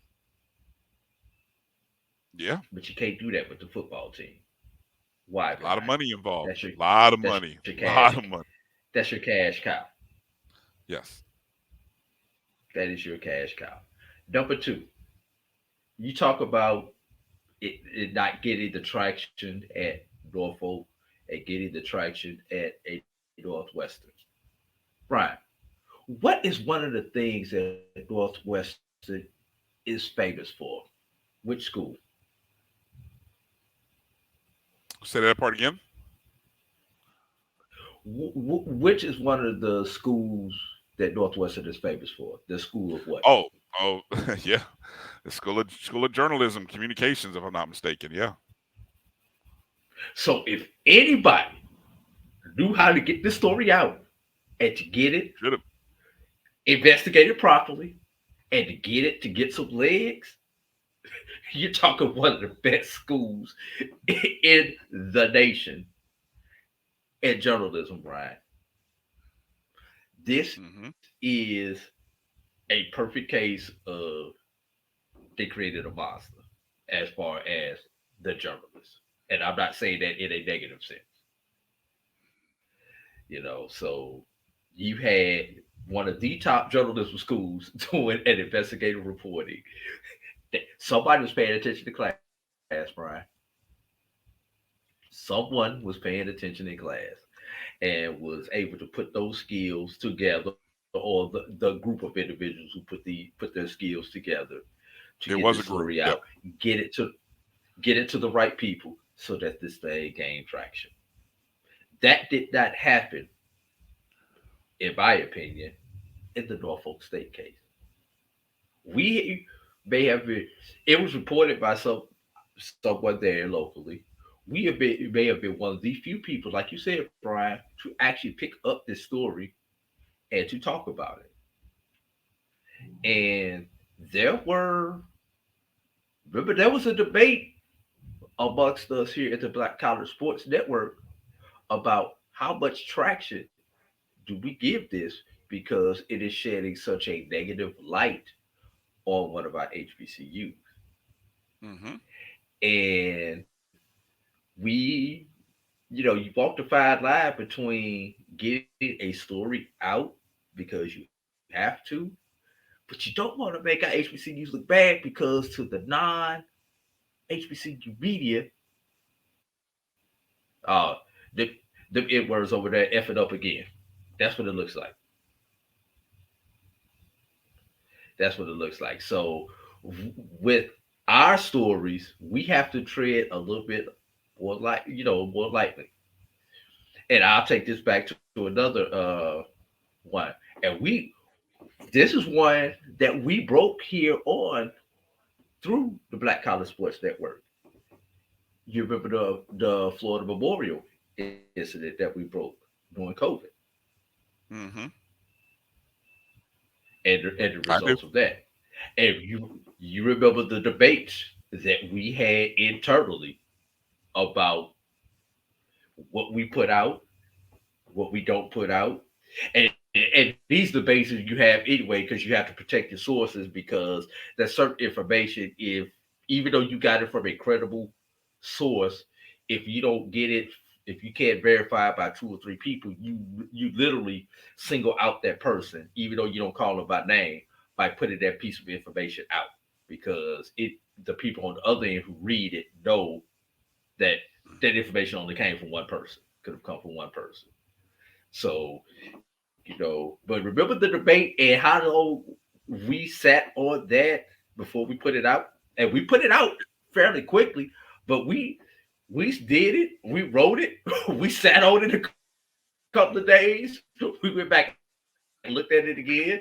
Are we telling the story? Are we telling it from both sides? Have we gave the other side time to comment on these allegations? And this is the information that we need. Do you have a rebuttal before we put this out? So we know how tough this is from a journalism point of view, Brian.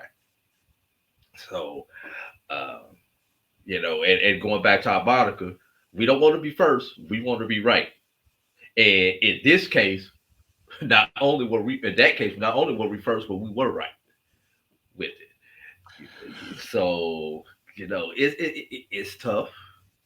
There's a fine line we have to walk as giving respect to our fellow brothers and sisters, and I mean brothers and sisters when I say that. But by not giving traction, are you doing a disservice to the people who are affected by it, the victims, the alleged victims of these things.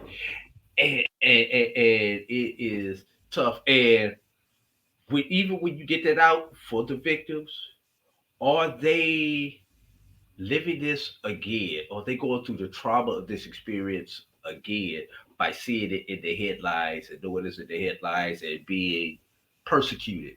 Because no matter how right they were as far as the victim goes, somebody is going to attack the victim. It's just what we do, Brian. It's just what people do as a society. Sure, and they have to go through that trauma of the thing of it all again.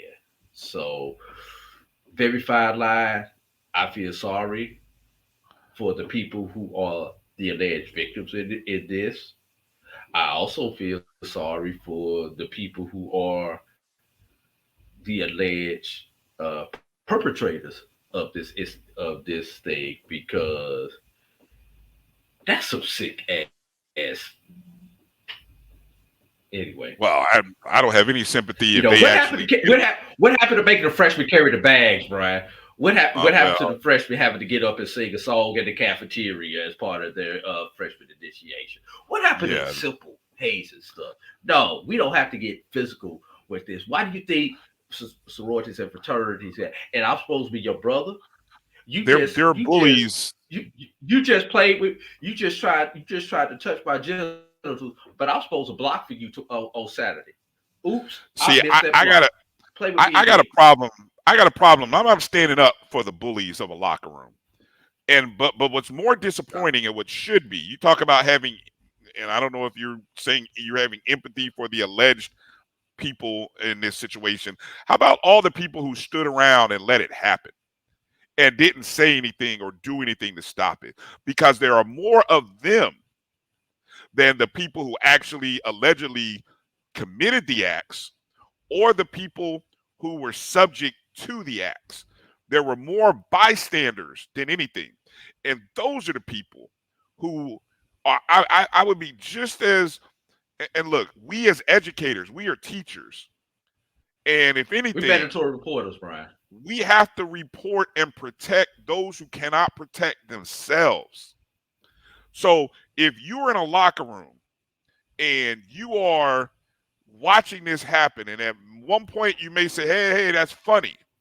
But then all of a sudden, I would pray that your senses would kick in and you would say, you know what, this is wrong. We can't do this. And so to me, that might be the bigger story, because they're going to be bullies, they're going to be victims, they're going to be attackers. And we would like to be in a perfect world that doesn't exist. But the reality is that happens. The question is whether in the middle or midst of the attack, or to prevent the attack from happening again, who is standing up for the victims? So whether it be this Norfolk State case that happened, or whether it be this current case at Northwestern University, people, multiple people, several people have failed in this process, in my opinion. And I think, so when we talk about where do we stand on a fine line, as we, ideally, I know we don't want to bring negative press to HBCUs. I know that. But when something like this happens, we're being complicit by not talking about it, I think. By just sort of headlining it and sweeping it under the rug, I think we're being complicit to some degree. Now, some of y'all may disagree with me to that effect. Go ahead. Go ahead. What are you going to? Well, no, I'm just saying. Finish your thought. Yeah, people may disagree with me to that effect, but you know what? I would rather stamp out, whether it be the cancer, the virus, the negative stuff, to make sure it doesn't happen. If it happened at one institution, I would rather talk about it, call it out, to make sure it doesn't happen at 53 other programs in HBCU football. Here's the thing, Brian. No one wants to be the rat.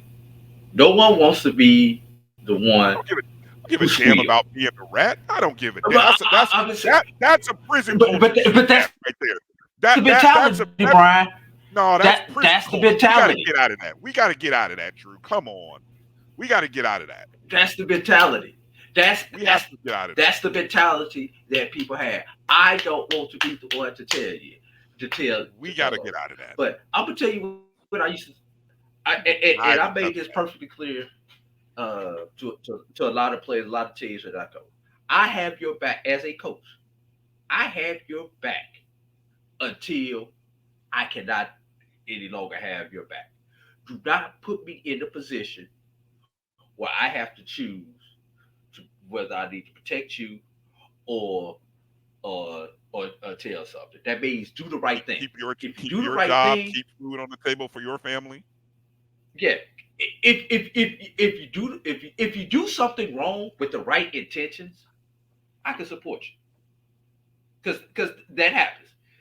You had the right intentions, but it was a wrong decision. I could go with that. In this case, this was not the right intentions or the right decisions. And when they come down to you, and I will sell you out to support my lifestyle because I have a family. And you and your family cannot support my lifestyle to the level that I want to live. So do the right thing. Well, I'm not put in that position and everything is good. When you do something wrong, let me know. I can get out in front of it. But in this case, there is no getting out in front of this. You was ass wrong when you did it, no pun intended, and you are still wrong. And if you knew about this and didn't say anything, you just as wrong as the ones who did it.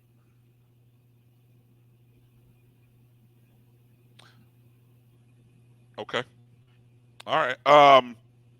I want to close this segment. I found the actual case result from the Toscano Law Group that represented the Norfolk State players at the time. They say this is the Toscano Law Group stating that, quote, the players who joined the team in 2021 claimed they were repeatedly hazed and sexually assaulted by upperclassmen on the football team and that complaints about the behavior were ignored by coaches and staff. Unfortunately, it took us filing a lawsuit in federal court in order to get a resolution.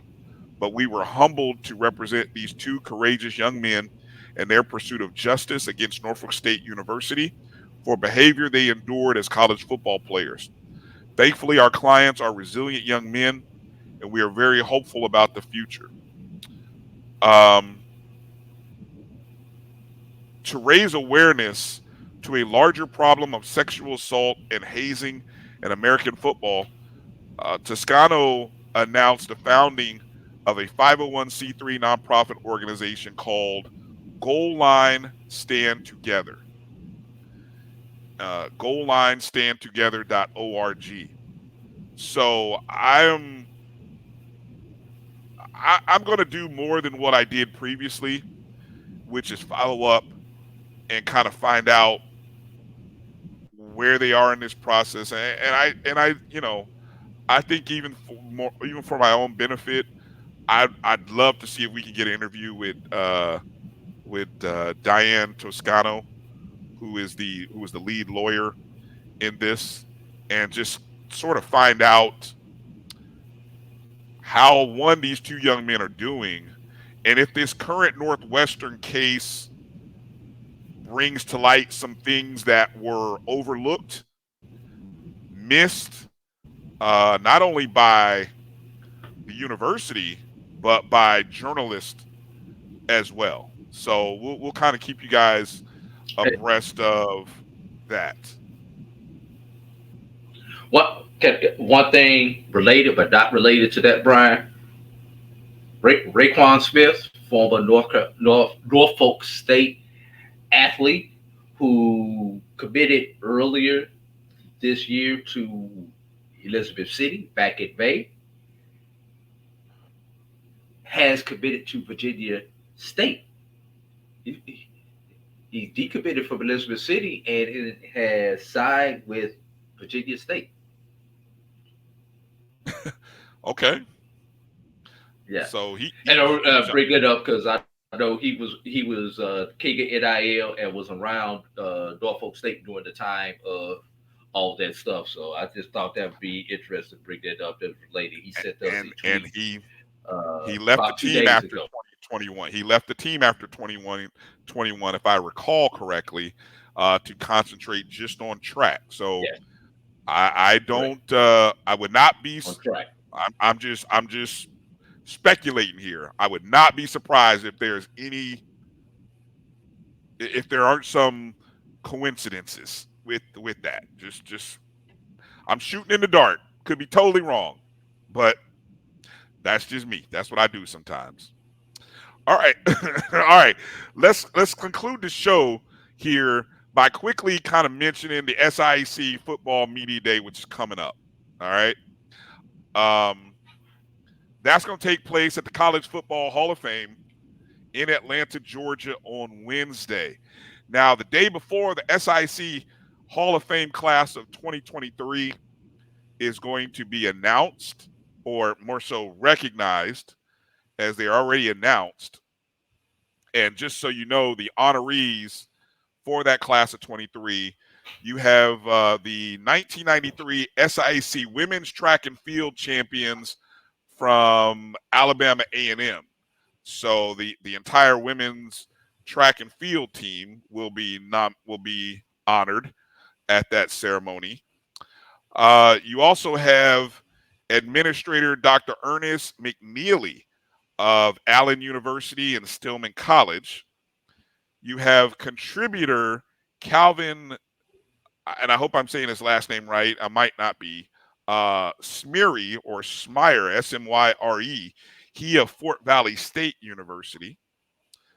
You have in the coach and athletic director category, Arthur McAfee Jr. of Morehouse College. Then you have some student athletes. Another track and field student athlete, this is just one individual instead of the whole team, would be Jeffrey Henderson of Stillman College. And then a pair of football players. You have Alex Percival of Morehouse College and Drayton Florence of Tuskegee University.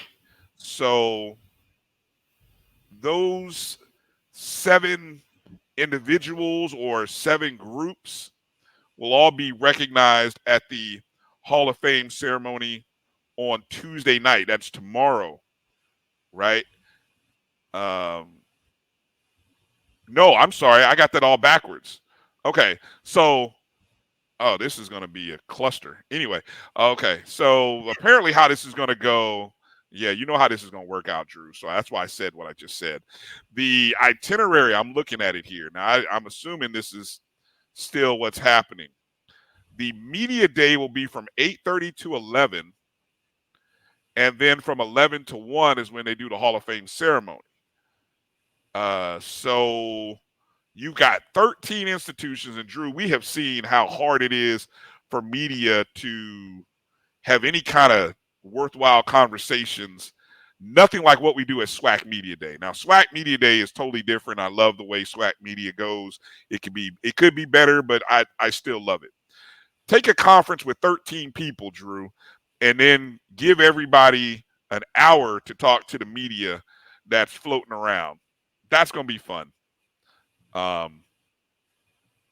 Too bad I won't be there to witness it. Anyway, so leave that one alone, Brian. Leave it alone. I'm going to leave it alone because I was about to say some stuff, but I'm going to leave it alone. I'm not going to do it. Leave it alone. Leave it alone.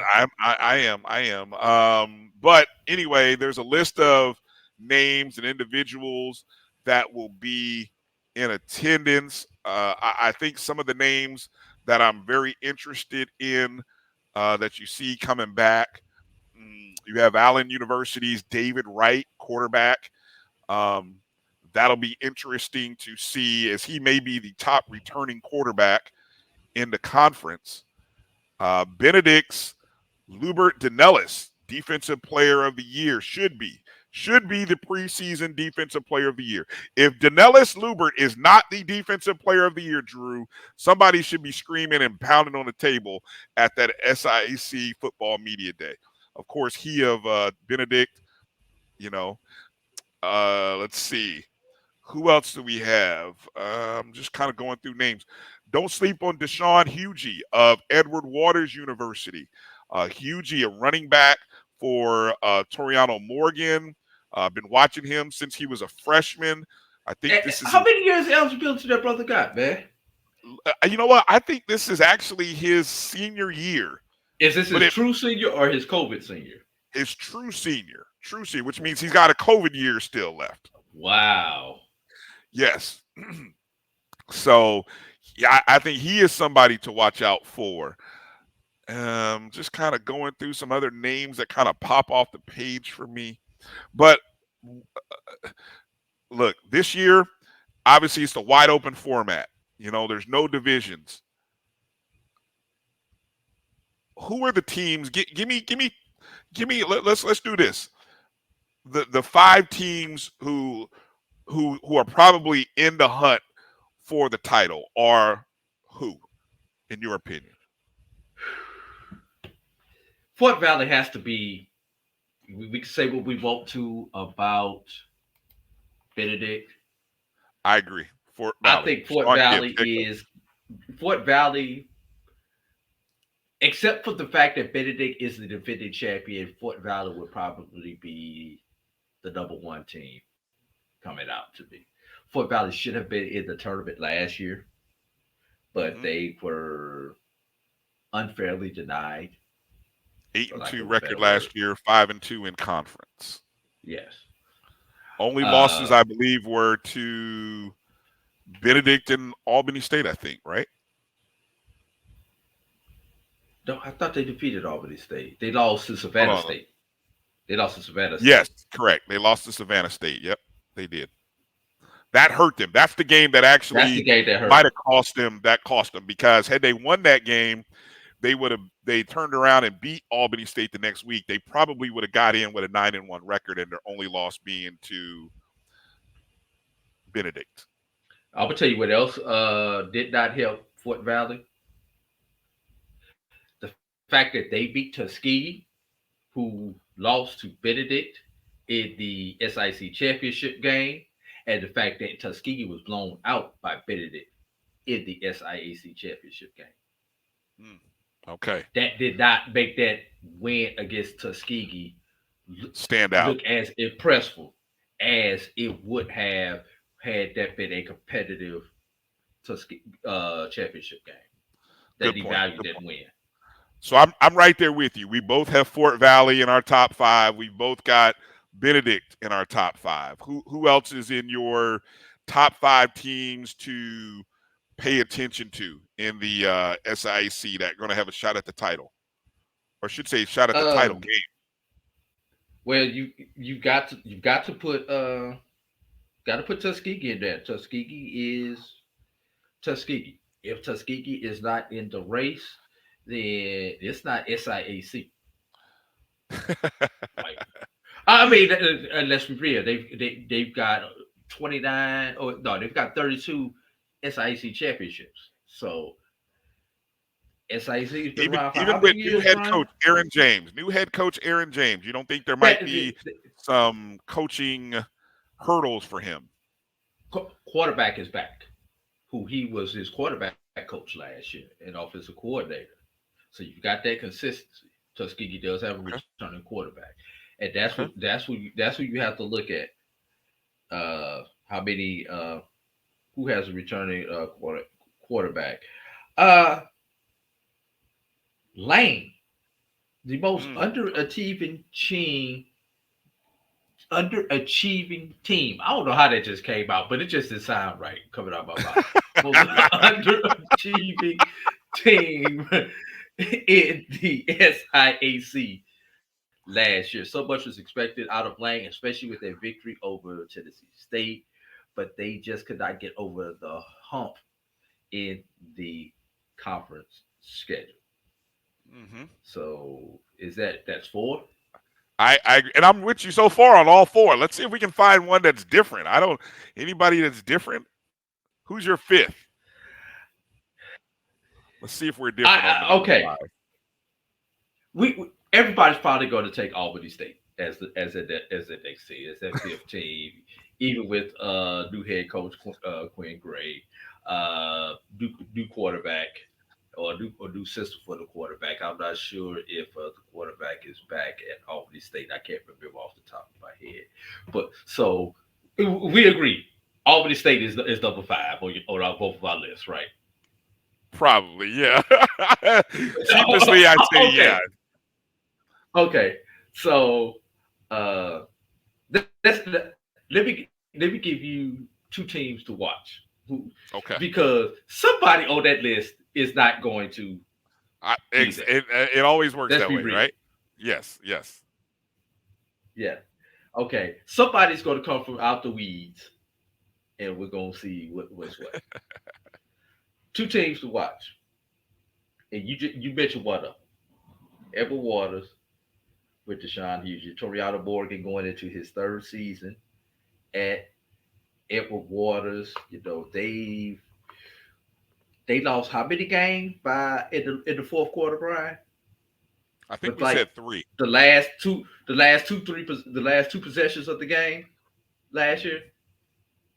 I know at least 3 that they lost like that. Right. So that means they are right there. Let me pause.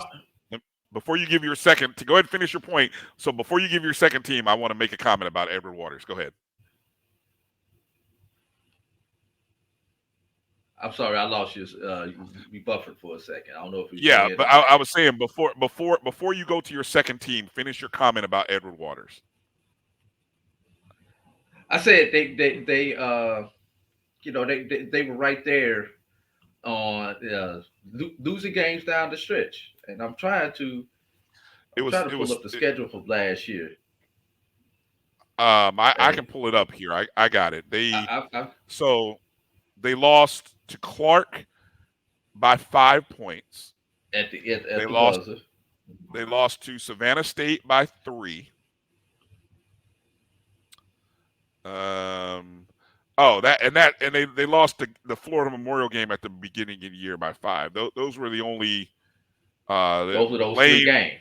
Yeah, those 3 games to open the season. They lost their first 4 games in a row, but those first 3 they lost within a possession, one score, a field goal, and a couple of touchdowns. And Brian, they won the last 4 games of the season. They did. They had momentum coming down the stretch, Brian. But I will say, Drew, the schedule last year is nothing compared to the schedule this year. That schedule last year, yes, they could have finished well above 500 with that schedule last year. Listen to the schedule that they start with this year.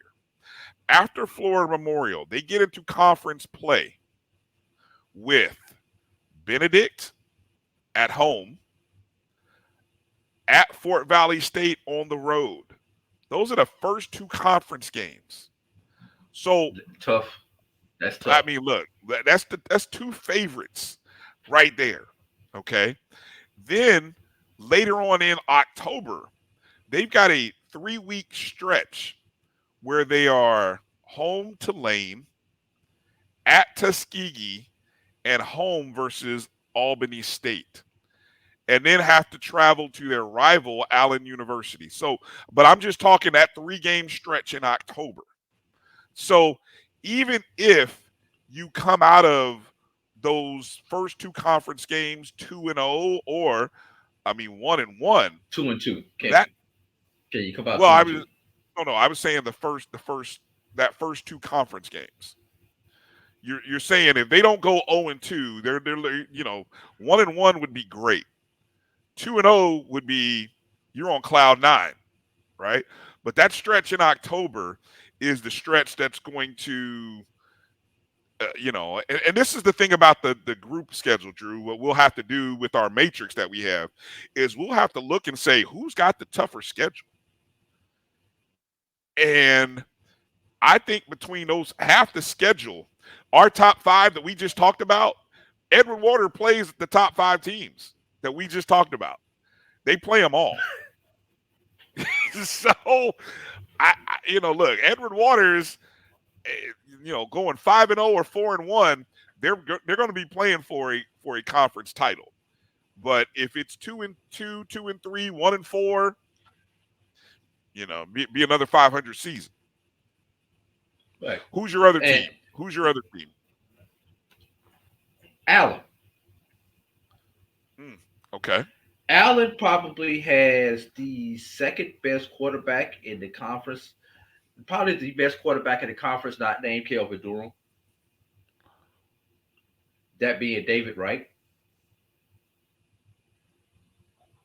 Okay. So, looking back at Wright's stats from last year, I mean, he averaged 373 yards per game last year, Brian. So now Allen's SIAC schedule is not nearly as tough as Edward Waters. Yes, they play Fort Valley. Yes, they play Albany State, and yes, they play Benedict. But that's 3. They've got games in there against Kentucky State, Central State, Clark, Miles, hell, even Edward Waters. I mean, that to me, much more favorable schedule for Allen. Which is why I say put Allen in there with possibly the second best quarterback in the conference. Right, only played in 5 games last year due to injuries, and he averaged 210 yards per game last year. In addition to his passing prowess, you know, he add another 10 yards a game on the ground. You know, that's a pretty tough. That's a pretty good schedule right there. I mean, good stats right there, Brian. Yes, I agree with you. And looks like the top running back is also back in Bo Harrington. You know, Bo Harrington last year, just on the game, he rushed for and these stats are a little bit off, but he rushed for over 100 yards per game, Brian. Mm-hmm. So that's those two right there may be the next best duo in the conference behind Kelvin Durham and Kentrell Williams of Fort Valley State. I'm looking for some big things from Allen. Okay. That will possibly be the team that knocked one of those 5 that we just mentioned. All right. Well, in some form of capacity, the Black College Sports Network will be covering the SIAC Football Media Day.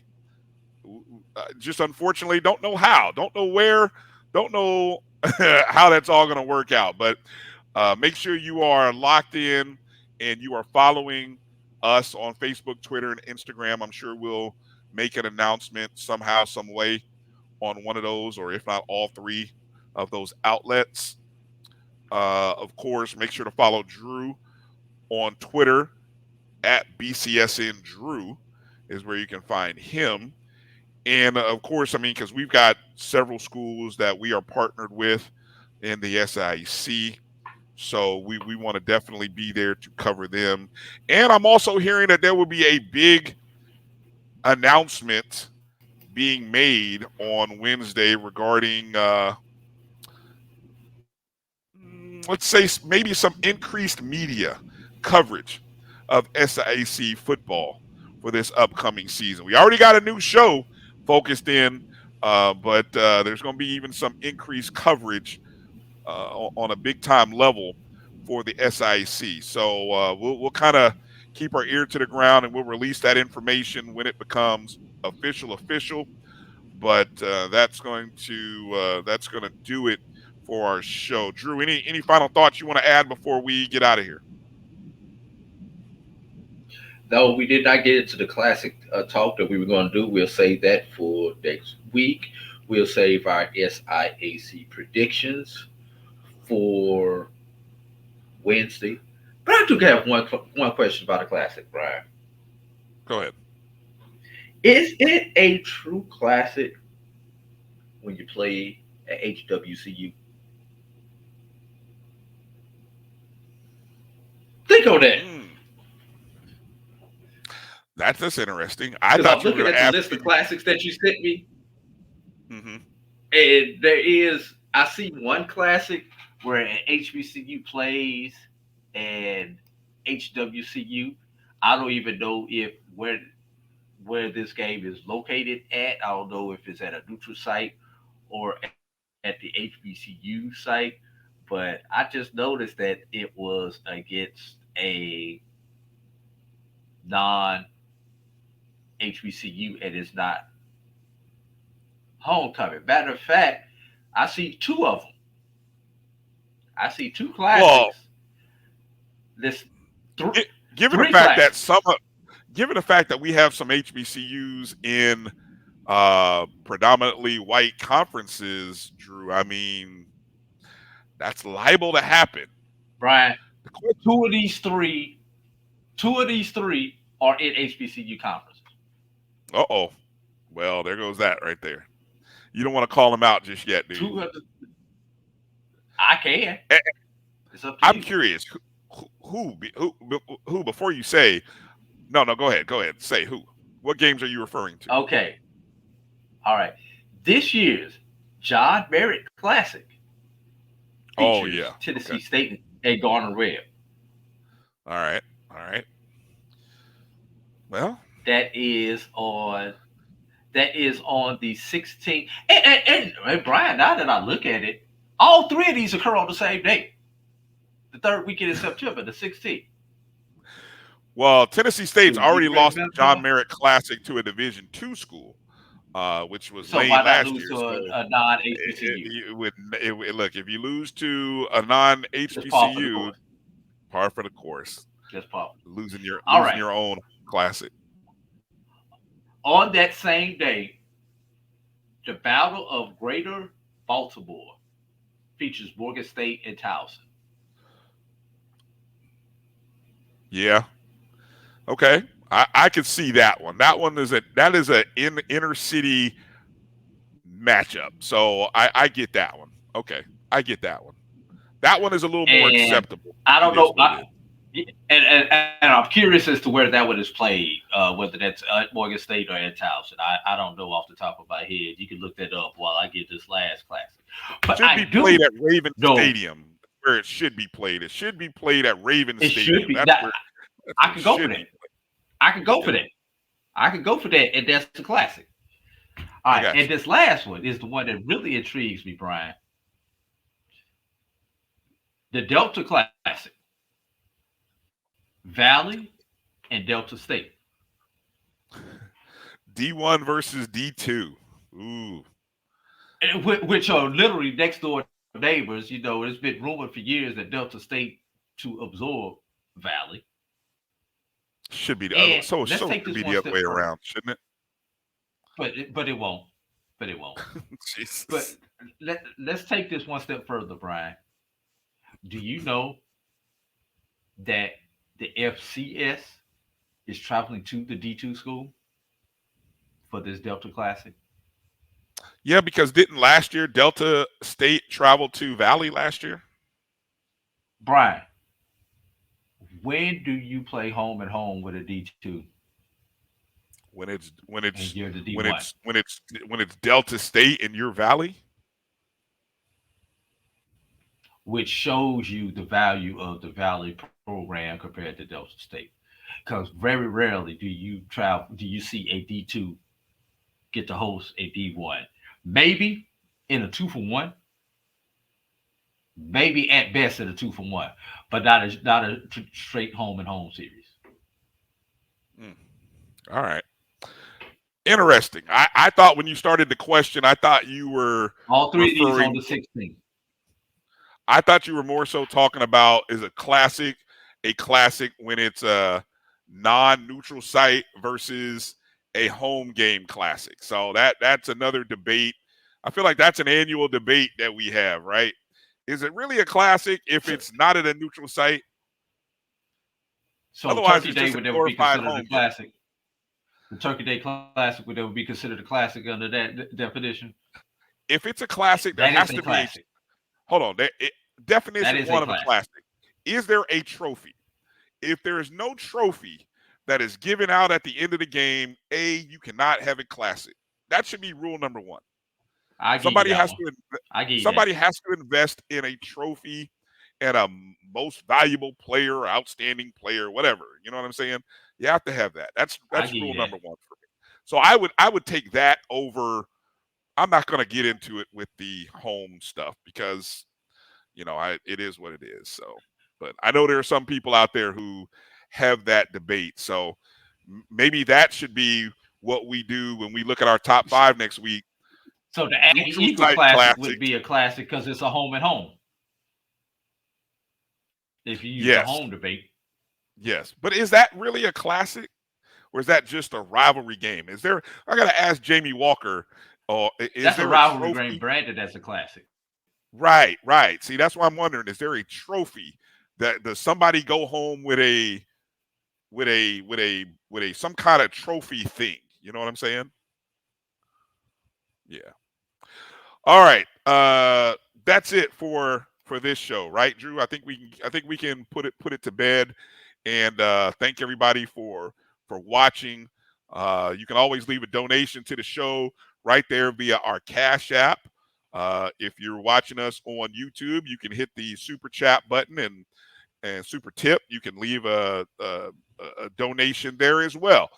Make sure you're following the Black College Sports Network on Facebook, Twitter, and Instagram at MyBCSN1.